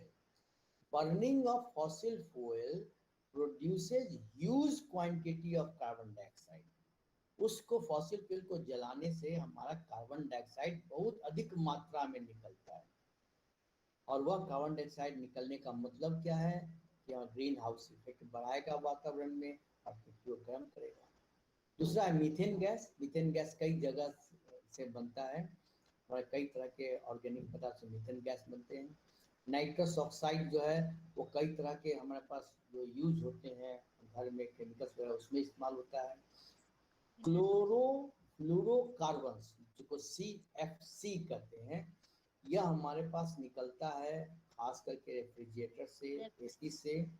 उसके बाद डिफॉरेस्टेशन, फॉरेस्ट को कम करने के, फॉरेस्ट को कटाई करने के, फॉरेस्ट को हटाने के लिए जो काम होता है, कटाई करना, फॉरेस्ट को, जंगल को कम करना, डिफॉरेस्टेशन। उसके बाद छठा है इंडस्ट्रियल वेस्ट। इंडस्ट्री कोई चीज का फैक्ट्री है, मान लो कि लोहे की फैक्ट्री, एल्युमिनियम की फैक्ट्री है, या चप्पल की फैक्ट्री है, तो चप्पल बनता है, लोहा बन निकाला जाता है, एल्युमिनियम निकलता है, लेकिन बनाने के क्रम में वह इंडस्ट्री जो है बहुत तरह का प्रोडक्ट्स एक्स्ट्रा बना के बाहर छोड़ देता है, निकाल देता है। तो जो इंडस्ट्री से नहीं काम होने वाले जो चीज़ बाहर निकल जाते हैं और वो वातावरण में छोड़ दिए जाते हैं, वह कहलाता है इंडस्ट्रियल वेस्ट। यह भी एक कारण है हमारे पास ग्रीन हाउस इफेक्ट के लिए, और ओजोन भी कारण है। अब थोड़ा सा वो चित्र को देखिए ध्यान से, आप गौर से देखेंगे इस सूरज की रोशनी से जो आ रही है रेज, उसमें एक रेज लौट गई और 2 रेज भीतर आया। यह लौटाने वाला कौन है? यह लौटाने वाला पृथ्वी पे नहीं आया है अभी, हम तो बताया पृथ्वी के आने के बाद रोकने वाला अलग है। हमारे पास इस एटमॉस्फेयर में, इस वायुमंडल में एक लेयर है ओजोन लेयर, जिसमें कि O3 ऑक्सीजन का एक लेयर है, O3 का, O2 का नहीं, वो ओजोन, जिसको ओजोन कहेंगे, वह लेयर है। वह लेयर से वह रिफ्लेक्ट कर जाता है, या कई तरह के और भी हमारे पास मटेरियल से वह वापस चला जाता है। सूरज की रोशनी पूरी की पूरी पृथ्वी पर नहीं आती है, वह एटमॉस्फेयर जो है छान के ही नीचे भेजता है। खास करके हार्मफुल हमारे पास जो रेज हैं, जो UV लाइट है, अल्ट्रावायलेट रेज हैं, जो शरीर पे सीधे बुरा असर करते हैं, वह बहुत ज़्यादा मात्रा में वहाँ से लौट जाते हैं। उसके बाद ध्यान से देखें कि रेडिएशन से भी कुछ एनर्जी, गर्मी बाहर जाता है, और हमारे पास एटमॉस्फेयर से, किनारा से भी हमारे पास गर्मी वापस आ जाती है। हमारे पास इंडस्ट्री से जो गैस निकलते हैं वह ग्रीन हाउस गैस निकालते हैं बहुत। CFS जो स्पेयर रंग इस्तेमाल करते हैं, उसमें क्लोरोफ्लोरोकार्बन्स निकलते हैं, और पेट्रोलियम प्रोडक्ट्स से कई तरह के हमारे पास नाइट्रस ऑक्साइड और मीथेन इत्यादि गैस निकलते हैं। और हम डिफॉरेस्टेशन करते हैं, पृथ्वी को काटते हैं, फॉरेस्ट को, जंगल को। तो ये सब हमारे पास पूरे के पूरे ग्रीन हाउस इफेक्ट के कारण वो गैस बना देते हैं, जो कि गर्म पैदा करता है। अब आइए देखें, अब एक इम्पॉर्टेंट पार्ट है ओजोन लेयर डिप्लीशन। पृथ्वी के ऊपर जो हमारे पास एटमॉस्फेयर है, उसमें एक लेयर ओजोन का है, वह हमारे पास प्रोटेक्ट करता है हमारे पृथ्वी पर UV लाइट को पूरे के पूरे नहीं आने के लिए, रोकता है। यह हमारे पास ओजोन लेयर का बहुत बड़ा रोल है हमारे पृथ्वी पर। यह ओजोन लेयर ही है जो UV लाइट को नहीं आने देता है। अगर ओजोन लेयर हट जाए तो पृथ्वी पर जो सूरज की रोशनी के साथ साथ अल्ट्रावायलेट रेज जो है, तो कई तरह की बीमारियां हमको हो सकती है। वह हमारे पास हो सकती है, कैंसर हो सकता है स्किन पर, कई तरह की जातियां जो है डायरेक्ट मर सकते हैं, कई तरह के सूक्ष्म जीवी हैं वह उस पर लुप्त हो जाएंगे। यह ओजोन लेयर ही है जो O3 है, O2 है ऑक्सीजन जो हम लोग लेते हैं, और यही O2 में एक और ऑक्सीजन जोड़ दें, 3 ऑक्सीजन को जोड़ के बना दें, तो वो हो जाएगा ओजोन। यह ओजोन हार्मफुल होता है, सीधे ओजोन लेंगे तो हमको बहुत परेशानी हो जाएगी। तो वह ओजोन जो है वह वहाँ पर पृथ्वी के ऊपर जो करीब 15 से 35 किलोमीटर इस पृथ्वी के ऊपर है। Ozone layer is present in the upper atmosphere. आप लोग अगर बहुत ध्यान से अगर आगे पढ़ेंगे तो पृथ्वी और वायुमंडल को कई लेयर में बांटा गया है, स्ट्रेटोस्फेयर, थर्मोस्फेयर, कई तरह के लेयर है। इसमें एक ओजोनोस्फेयर है ना, ओजोन है, जो पृथ्वी से 15 से 35 किलोमीटर पर है। पूरा एक लेयर बना हुआ है ओजोन का, जो हमारे पास पृथ्वी को बहुत सुरक्षित करता है।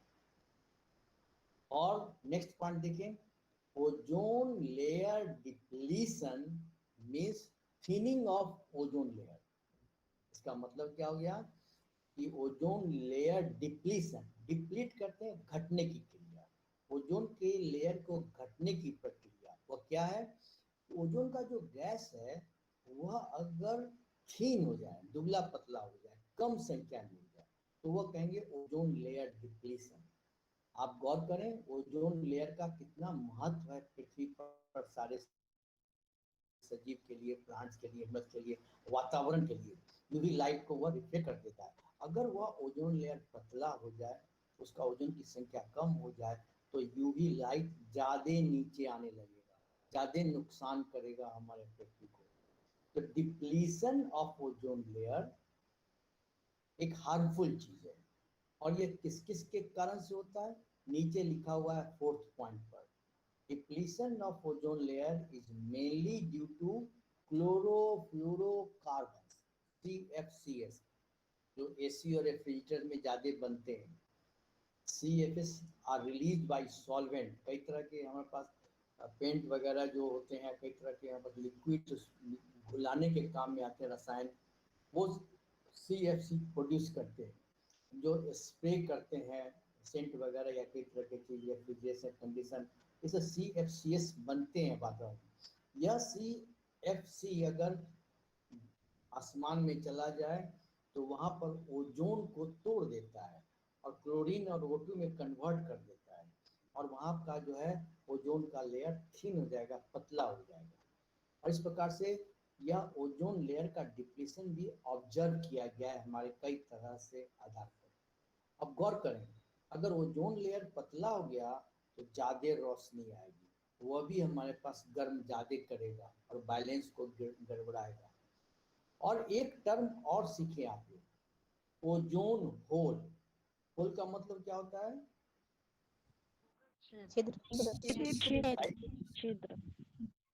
हाँ, ओजोन होल का मतलब है क्या कि अगर हमारे पास पूरे पृथ्वी पर ओजोन है और किसी खास जगह पर यह ओजोन इतना पतला हो गया कि लगता है छेद हो गया, ओजोन वहां पर है ही नहीं।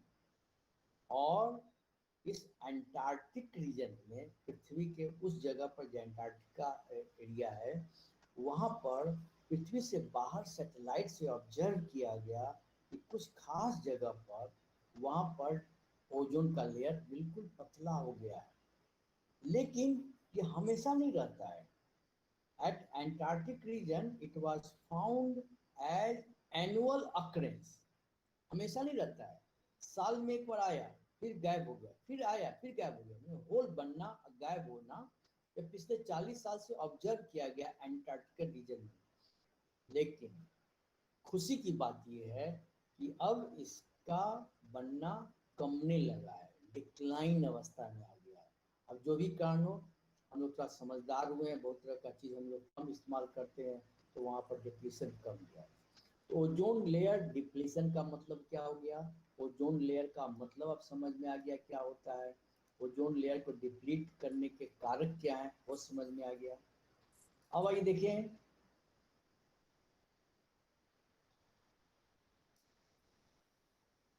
Our responsibility. आप लोग अभी तक क्या क्या चीज सीखे? आप लोग सीखे क्लाइमेट और वेदर में अंतर क्या समझे। आपने सीखा क्लाइमेट चेंज का मतलब क्या हो गया। आपने देखा टेम्परेचर कैसे राइज हो रहा है पृथ्वी पर। आपने देखा कि किस प्रकार से ग्लोबल वार्मिंग किस किस कारण होते हैं, और पृथ्वी के यूवी लाइट के नीचे आने से पृथ्वी पर कितना नुकसान होता है, ओजोन लेयर का क्या मतलब है, ओजोन लेयर का डिप्लीशन का मतलब क्या है, यह चीज़ आप सब फेनोमेनन समझ में आ गया, इकोसिस्टम समझ में आ गया, पृथ्वी पर रहे सारे जीव जंतु वातावरण के एक संबंध को समझ में आ गया, और आप में जहाँ जहाँ इसका असर हमारे वातावरण पर हो रहा है, हमारे क्लाइमेट पे हो रहा है, यह समझ में आ गया। अब हमारा रिस्पॉन्सिबिलिटी क्या होता है, हम ऐसा क्या करें, समाज में क्या ऐसी परिस्थितियां लाएं जिसके कारण हमारे पास ग्लोबल वार्मिंग कम है, हमारे कारण क्लाइमेट चेंज जो फास्ट गति में चेंज होना शुरू हुआ है उसको कुछ धीमा करें, चेंज नहीं होने दें। और इसके लिए हमारी रिस्पॉन्सिबिलिटी है, हमारा कुछ कर्तव्य है, उस कर्तव्य को हम थोड़ा यहाँ कुछ पॉइंट अब लिखे हैं, और कुछ पॉइंट आप लोग को अपने समझ के अपनी भाषा में समझ के लिखना है। अगर आप साइंटिफिक फैक्ट्स जान गए हैं, जितनी बातें आपको समझ में आ गई है, जितनी वैज्ञानिक पद्धति से आप चीज़ को जान गए हैं, अवस्थाएं को जान गए हैं, इसको सुधारने के उपाय भी आप कुछ सोच सकते हैं। अभी हम एक एक पॉइंट को थोड़ा कुछ पॉइंट को हमने लिखा है, अब बहुत पॉइंट छोड़ दिया है, वो आपको कौतूहल पैदा करेगा और फिर आएगा। किसी को प्रश्न है क्या? सर यस सर पॉइंट अभी आज डिस्कस करेंगे, अभी पहले बोलो, जल्दी बोलो सर। थोड़ा ब्लैक समय होल हो के गया बारे में क्या? डिटेल से पढ़ाते हैं। Black hole, sir UV rays कैसे बनता है? ब्लैक होल अलग चीज है। ब्लैक होल को और या ओजोन होल से अंतर समझो, बिल्कुल दुनिया दो चीज है। ब्लैक होल फिजिक्स का चीज है, पृथ्वी कैसे बना था, पृथ्वी पहले ब्रह्मांड कैसे बना था, पूरे जितने तरह के सूर्य तारे आसमान कैसे, वह ब्लैक होल का मीनिंग है। सर यूवी रेज कैसे बनता है? क्या चीज? यूवी रेज सूरज की रोशनी में जो हमारा लाइट मेरे पास आता है वह इलेक्ट्रोमैग्नेटिक वेव्स कहलाते हैं। जो हम लाल है, हरा है, सफ़ेद है, ये सब तरह तरह की रोशनी जो आती है वह एक खास वेव लेंथ से पैदा होके आती है।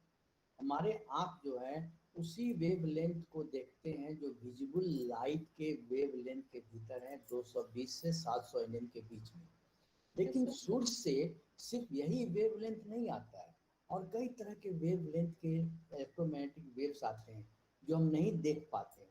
जैसे हाथ में जो गर्मी सूरज की रोशनी पड़ती है वह इंफ्रारेड के लाइट से पड़ती है, और वायलेट जो बैगनी रंग है, आप जानते हैं कि आप किस प्रकार से सूरज में 7 रंग होता है, 7 रंग अलग अलग वेव लेंथ पे होता है। एक तरफ होता है बैगनी और दूसरे तरफ होता है रेड। तो रेड के बाद जो होता है इंफ्रारेड, बैगनी का होता है अल्ट्रा वायलेट। अल्ट्रा वायलेट रे जो इंफ्रारेड हम नहीं देख पाते, इंफ्रारेड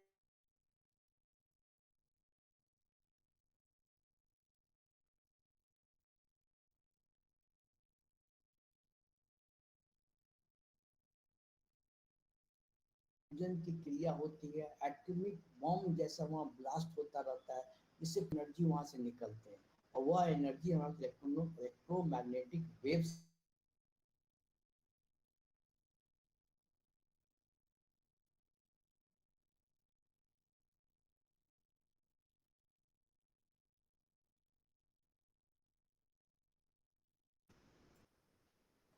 क्लियर हुआ सब लोग को? Yes sir. हाँ यस सर। कोई प्रश्न है? क्लियर है सर। सर एक मिनट। No sir. हाँ बताओ। सर जैसे साल में 12 ही महीना क्यों होता है सर, उससे ज्यादा या कम क्यों नहीं होता है सर? बहुत इंटरेस्टिंग प्रश्न है। ये कैलेंडर कौन बनाया? हम लोग बनाए, हमारे पूर्वज के पूर्वज बनाए। अंग्रेजी जो हमारे पास जो इंग्लिश कैलेंडर हम लोग इस्तेमाल करते हैं, जनवरी फरवरी में, शुरू में उन्होंने 10 ही महीना बनाया था, 12 महीने बनाया था। पूरा साल भर चक्कर काटने के बाद जो आज गर्मी है, फिर 12 महीने के बाद जो गर्मी आ जाता था, तो जान लिया कि जो सूरज के चारों जो पृथ्वी चलती है, एक चक्कर लगा लेती है, 365 दिन में चक्कर लगा के घूम जाती है, और फिर उसमें वही गर्मी आती है, फिर वही बरसात आता है। फिर लोग अलग अलग ढंग से बांट लिया कि 10 का 10 से बना दिया। बाद लिखा कि नहीं, अरे हम जो पृथ्वी घूमता है हमारे पास सूरज के चारों ओर, तो उसके पीछे की तरफ जो तरह तरह का समूह है तारों का, पृथ्वी के चारों जो समूह है उसमें अलग अलग डिजाइन बना हुआ है, जो तरह तरह के नक्षत्र हैं, ग्रह नक्षत्र हैं कई तरह के, जिसको कॉन्स्टलेशन कहते हैं। तो कहा अरे कॉन्स्टलेशन तो 12 है, हर एक महीना में जनवरी में आया ये, फरवरी में आया ये, मार्च में आया। तो फिर उसके बाद देखा कि नहीं, अरे हमसे पहले जो भारतीय वैज्ञानिक थे वो तो बड़ा अच्छा स्टडी करके सारे नक्षत्र को लिखे हुए हैं, तो उन्होंने फिर 12 बनाया। तो यह हमारे पास प्रयोग से वैज्ञानिक तरह तरह से करके वह बना है। हम लोग भी कुछ और बुद्धि होगा, हो सकता है हम लोग 10-12 नहीं 100 महीना बना ले, 10-10 दिन का महीना बना ले, लेकिन फिर अगले साल तो वैसे ही आएगा वो। तो यह हमारे पास सुविधा के लिए महीना, सप्ताह, दिन, घंटा, आवर बनाया गया है। पृथ्वी एक बार चक्कर काटता है अपने तरफ से, तो कहते हैं 24 एक दिन रात हुआ, उसको हम लोग 24 घंटों में बांट दिए। हमारे पास पृथ्वी जो है पूरा चक्कर काट लिया सूरज के चारों ओर पूरा, तो वो 365 दिन में तो 30-30, 28 के हिसाब से मिला जुला के उसको 12 कर लिए। तो वो सब कैलकुलेशन किया जाता है बड़ा ही साइंटिफिक ढंग से, हम लोग ही बनाते हैं किसी खास कारण से। और कोई प्रश्न है? ये बहुत इंटरेस्टिंग चीज है, बहुत कहानी किस्सा बहुत हो सकता है, समझने वो समझ सकता है। सर एक क्वेश्चन है। भाग से हमको इस पर बहुत गहन अध्ययन की है। Hello sir. बताइए। Hello sir. हाँ क्वेश्चन सर, जिस तरह से सर ग्लोब होता है ना सर, हाँ ग्लोब होता है, तो हम लोग ग्लोब के एक इनर पार्ट होता है, एक आउटर पार्ट होता है। हम लोग जिस तरह से पृथ्वी एक ग्लोब के समान है, तो हम लोग इनर पार्ट में रहते हैं अर्थ का की आउटर साइड में? नहीं, ग्लोब जो है पृथ्वी है, इस पृथ्वी पर ऊपर हम लोग रहते हैं। जी सर। तो मिट्टी है, नीचे नहीं रह सकते। मिट्टी है, जितने नीचे जाओगे और गर्म होने लगेगा, एकदम बहुत गर्म है, पानी है, गर्म है, बहुत चीज है, बहुत तरह का चीज है उसमें। तो मिट्टी के नीचे नहीं रहते, मिट्टी को पृथ्वी गोल है, बॉल जैसा है, ऊपर में चलते हैं, नीचे नहीं रहते हैं। तो सर ये पृथ्वी सब रहता है, सब ग्रह ग्रेविटेशनल फोर्स के कारण एक दूसरे से अति करता है ना मूव। अब ग्रेविटी हर एक वस्तु जो है एक दूसरे को आकर्षित करता है, हर एक वस्तु। अगर यहाँ पे पेन है तो पेन आपको से जुड़ने का कोशिश करेगा, लेकिन उतना ताकत इतना वीक है कि नहीं खींचेगा। पृथ्वी का मास बहुत बड़ा है और वो छोटे मास को आकर्षित खींचता है, तो ग्रेविटेशनल फोर्स लगता है, इसलिए अटके हुए हम लोग। Thank you sir. अब आइए, हम लोग कंक्लूड कर रहे थे, समय बहुत हो गया है, 4 बजने जा रहा है, वो पता नहीं चला। हमारा रिस्पॉन्सिबिलिटी क्या है? हम समाज में सोशल रिस्पॉन्सिबिलिटी हमारा मुख्य उद्देश्य था। साइंटिफिक चीज सीखने के बाद अब हमारा कुछ कर्तव्य होता है वातावरण के लिए, वह चीज समझिए हमको क्या करना चाहिए। हम तो कुछ पॉइंट लिख दिए, पहले पॉइंट पढ़ लेते हैं, फिर इसमें और आप पॉइंट जोड़िएगा। पहला हमने लिखा कंजर्व वाटर, वाटर को बर्बाद मत कीजिए। वाटर, हम जिस एरिया में रहते हैं वाटर की मात्रा हम लोग को नहीं पता चलता है उतना ज़्यादा, क्योंकि वाटर की अधिकता में हम लोग यहाँ रहते हैं। लेकिन आप कभी चले जाइए चेन्नई, चले जाइए उसी प्रदेश जहाँ पानी नहीं है, परेशान हो जाएंगे। आप देखेंगे कि पृथ्वी के नीचे जो स्वच्छ पानी है वह धीमे धीमे नीचे चला जा रहा है। और पानी बहुत महत्वपूर्ण आवश्यकता होने वाली आने वाले समय में, अगर यही डिप्रेशन होता है। दूसरा बात, आप कम से कम पेट्रोलियम प्रोडक्ट, पेट्रोल, डीजल करें। बहुत महत्वपूर्ण बात है, पेट्रोलियम प्रोडक्ट्स आप ज़्यादा साइकिल चलाएं, मोटरसाइकिल की जगह पर साइकिल चलाएं, कार से जगह पर बस में जाएं, ट्रेन से जाएं, पब्लिक ट्रांसपोर्ट का इस्तेमाल करें। एक ही ट्रांसपोर्ट में अधिकांश लोग चढ़ जाएं और कम से कम डीजल खर्च हो। उसके बाद रिड्यूस, रीयूज एंड रिसाइक्लिंग, यह बड़ा महत्वपूर्ण चीज है। कभी मौका मिले तो हम एक क्लास पूरा आर पर आप लोग को पढ़ा सकते हैं कि किस प्रकार से हम जो चीज को उपयोग करते हैं दोबारा हम उसको कैसे यूज करें, उसको रिसाइकिल करते हैं, रीयूज करते हैं, और जो खराब चीज को हम कम से कम इस्तेमाल करें, जैसे प्लास्टिक है कम से कम इस्तेमाल करें, रिसाइकिल करें, यूज करने के बाद फिर उसको दोबारा उपयोग कर सकें। Paper, plastic, non degradable items, pesticides, ये सब चीज जो है इसको हमको कैसे रिड्यूस करना है, कैसे रीयूज करना है, कैसे रिसाइकिल करना है, इस प्रक्रिया दोहराएं। उसके बाद घर में जो हम लोग बिजली इस्तेमाल करते हैं, अब तो हम लोग सारा चीज अब एलईडी बल्ब लगाते हैं। पहले तो टंगस्टन वायर था, वेपर लाइट लगता था, जो बहुत बिजली खाता है और यह बिजली कम खपत होता है। आप ध्यान दें, बिजली जब कम खपत होगा मतलब क्या होगा कि हमारे पास पृथ्वी का जो बिजली पैदा करने वाले जो इंडस्ट्री है, जो थर्मल पावर है या एक और चीज़ है, उसमें कम कोयला जलेगा, कम थर्मल का इस्तेमाल होगा और हम ज़्यादा कंजर्व कर सकते हैं। उसके बाद लिव एनर्जी वाई, इसका मतलब क्या है कि आप जिस घर में रहते हैं वहाँ पर सारे चीज़ को बिजली का उपयोग कम से कम करें, इफिशिएंट वे में करें। कम का मतलब ये नहीं कि हम गर्मी खूब लग रहा है पंखा बंद किए हुए, ऐसा मतलब नहीं है। आप पंखा चलाएं लेकिन घर से बाहर निकलें तो बंद कर दें। घर पे आप ऊपर सोलर पावर लगाएं, आजकल सोलर पावर के पैनल जो आ गए हैं बिजली पैदा करने वाले, उसका उपयोग करें। और घर में ऐसे चीज़ लगाएं जिसमें बिजली कम खपत होती है। आपको पता होगा कि जो भी आजकल इलेक्ट्रॉनिक आइटम्स आते हैं, हीटर आता है, गीजर आता है, एसी आता है, उसमें स्टार मार्क किया रहता है कि कितना इफिशियंट है यह। 5 स्टार का मतलब है कि जितना बिजली खाएगा उतना पूरा आपको संतुष्ट करेगा, उतना ठंडा करेगा, उतना हवा देगा। अगर स्टार 1 है तो बिजली बहुत खाएगा, ठंडा कम करेगा। तो आप एनर्जी इफिशियंट इक्विपमेंट इस्तेमाल करें।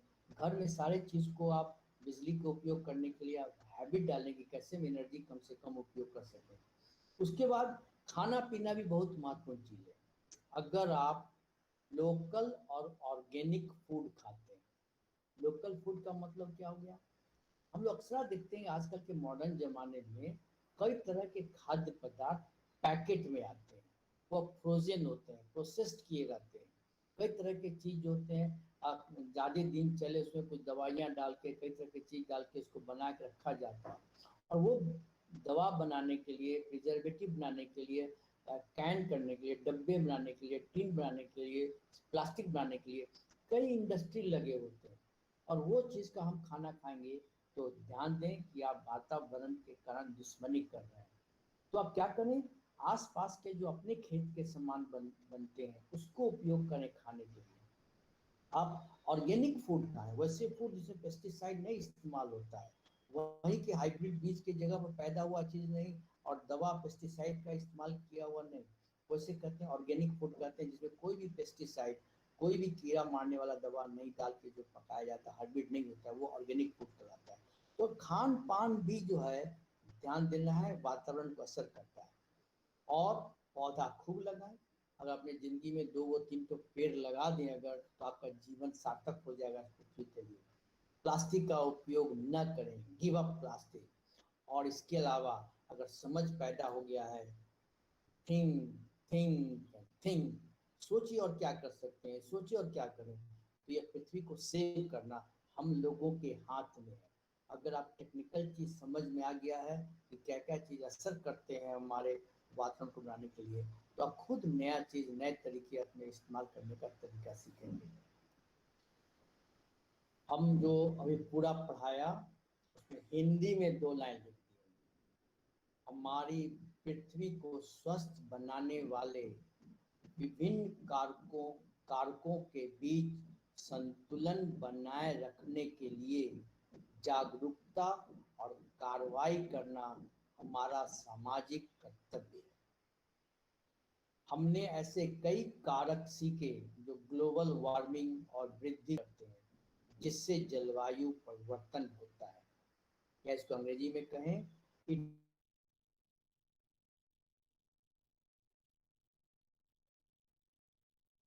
the awareness and to maintain a balance between among various factors that make our Earth healthy. We learn so many factors that affect the increase of global warming leading to climate change. यह हमारा आज का मुख्य असर हुआ पढ़ाई का। ये बातें अगर समझ में आ गया है तो आप सही मायने में एक नया समझ पैदा होगा। आने वाले समय में आप इस नजरिया से आप पृथ्वी को देखेंगे, काम देखेंगे या देखेंगे। आज के क्लास के बारे में कुछ अगर कोई डाउट अगर रह गया है तो 2 मिनट में डिस्कस करेंगे। सर क्लाइमेट चेंज का सिर्फ नुकसान ही है, उसका कुछ फायदा? क्लाइमेट चेंज में अगर ग्लोबल वार्मिंग की तरफ जा रहा है तो नुकसान ही है, और ग्लोबल वार्मिंग के कारण क्लाइमेट चेंज के फिर वापस पहले जैसा आएगा तो फायदा है। और कुछ?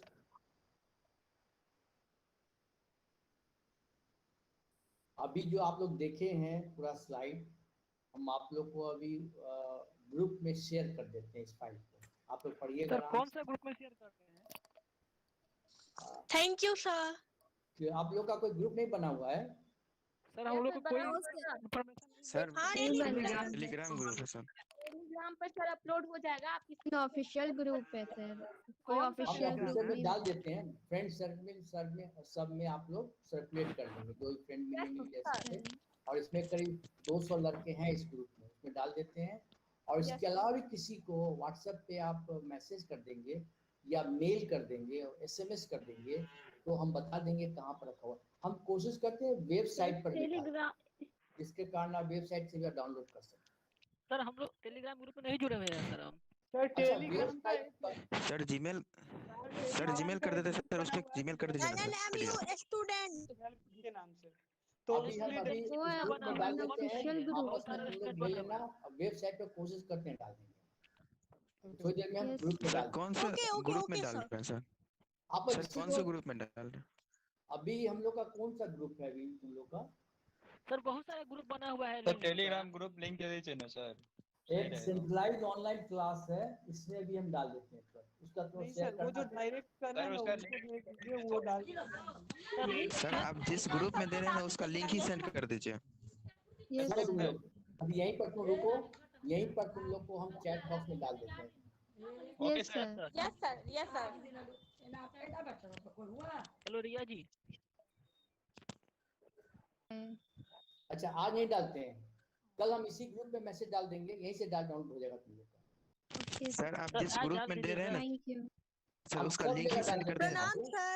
यहाँ पर सर देना कल कर कल और ग्रुप में डाल देंगे, ग्रुप में डाल देंगे, सब डाल देंगे। चुप रहो ना आप लोग, सुनो ना सर क्या बोल रहे हैं। प्लीज चुप रहो सर, सुनो क्या बोल रहे हैं। क्लियर हो गया ना? किसी को दिक्कत होता है तो हम कोई और रास्ता भी खोलेंगे। सर तो हम कल वाला भी नहीं पहुंच। कल के क्लास में ले लेना तुम लोग। हमको थोड़ा सा PDF कन्वर्ट करेगा, करना पड़ेगा। Thank you very much sir for class. Thank you so much sir. Thank you very much sir. प्रणाम सर। प्रणाम सर। Thank you sir. कुछ कीजिए जिंदगी में, खुशी लौटाइए जिंदगी में कुछ करके। जो खुश रहिए। Thank you sir. हम दिल से चाहते हैं आप लोग कुछ करें। Thank you sir. Thank you sir. Thank you sir.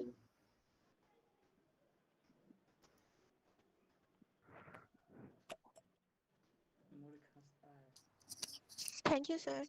Thank you. Thank you नहीं भी कहोगे ना तब भी जा सकते हो, ऐसा कोई जरूरी नहीं है। कल किसका क्लास है? सर का मतलब रिस्पेक्ट करने के लिए इंसान कह रहा है, और पढ़ाई किया है तो बोलना जरूरी है ना। हम लोग पढ़े हैं सर से और सर बहुत अच्छा पढ़ाए, इसलिए थैंक यू बोल रहे हैं। एग्जैक्टली। हेलो रिया जी। हेलो रिया जी। नहीं एक बोल दिए तो सही नहीं हुआ। मेल किया हुआ मेल बना भेज दीजिएगा PDF। कौन सा मेल? इतनी सारी मेल्स आई है। अरे रोशन कुमार से, कुमार रोशन से गया होगा। फिर से कर दीजिए। फिर से कर दे सर। कल वाला ऑब्जेक्टिव वाला मिला है आपके पास? ऑब्जेक्टिव नहीं मिला, कल वाली क्लास का PDF मिला है। ओके तो भेज दीजिएगा। सर आप बायजू क्लास में पढ़ाते हैं क्या? हाँ? आप बायजू क्लास में पढ़ाते हैं क्या? बीच में एक बार नाम लिया। हम बॉटनी के टीचर हैं, बॉटनी में पढ़ाते हैं। नहीं सर सर बाईजू क्लास ये ऐप की बात कर रहा है बाईजू। नहीं बाजू नहीं था।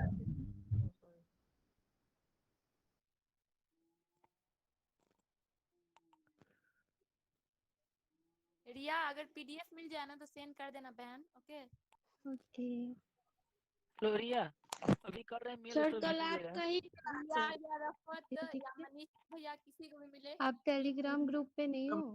नहीं है टेलीग्राम पे सब अपलोड है। टेलीग्राम पर भेजेगा तब टेलीग्राम का लिंक सर भेज दीजिए आप। बट वो अनऑफिशियल ग्रुप है, यूनिवर्सिटी की तरफ से नहीं बनाई गई है कोई ग्रुप। कौन सा बनाया है वो ग्रुप? बहुत सारे एलएम का ग्रुप बना हुआ है, कैसे पता चलेगा? मैं लिंक शेयर कर रही हूँ, उस पे अपलोडेड है। हाँ लिंक शेयर कीजिए आप। ठीक है।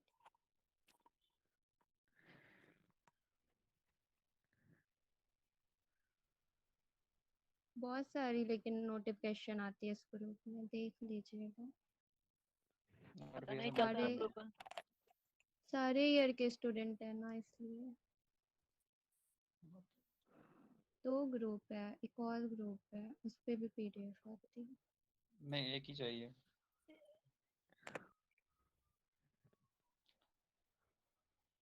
वाह, 2 खोल करके। हाँ कर देंगे बहन।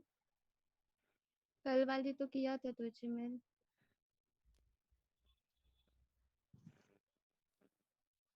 सर पीडीएफ कहाँ दिखा रहे हैं?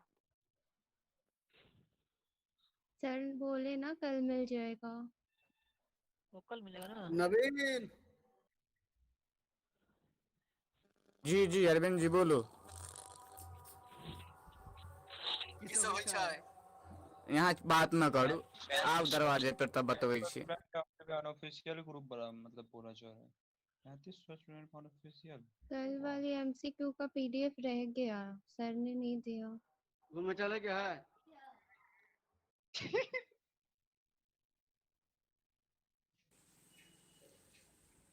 रिया घूमे चल भाई घूमे। क्या? मेरे को भी अरे पीडीएफ इसमें एक भी पीडीएफ नहीं दिखाई दे रहा है। एमसीक्यू का पीडीएफ नहीं मिला है अभी तक। आज वाला और जो भी मिल जाएगा। आज वाली कल मिलेगी सर बोल रहे ना। ठीक है, तो जब मिलेगा तुमको तो मेरे को दे देना।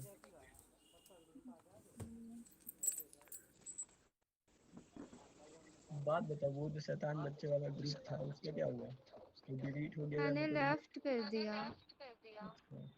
मेरा नंबर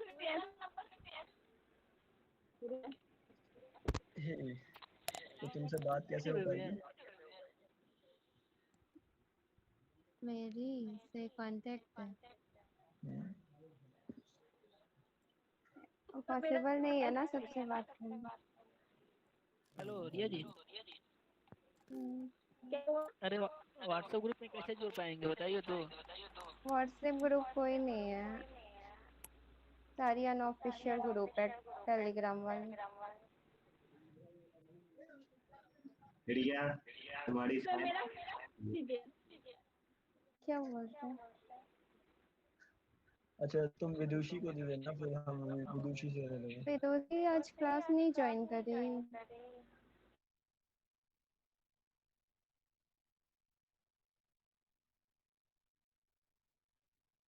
सही नहीं है, कल बता वीकनेस है। आगे पीडीएफ अरे वो पार्टी करने गई। सर ने लिंक शेयर किया। आगे PDF thank you sir. Thank you sir. मिला आप लोग का? मिल गई पीडीएफ गूगल ड्राइव।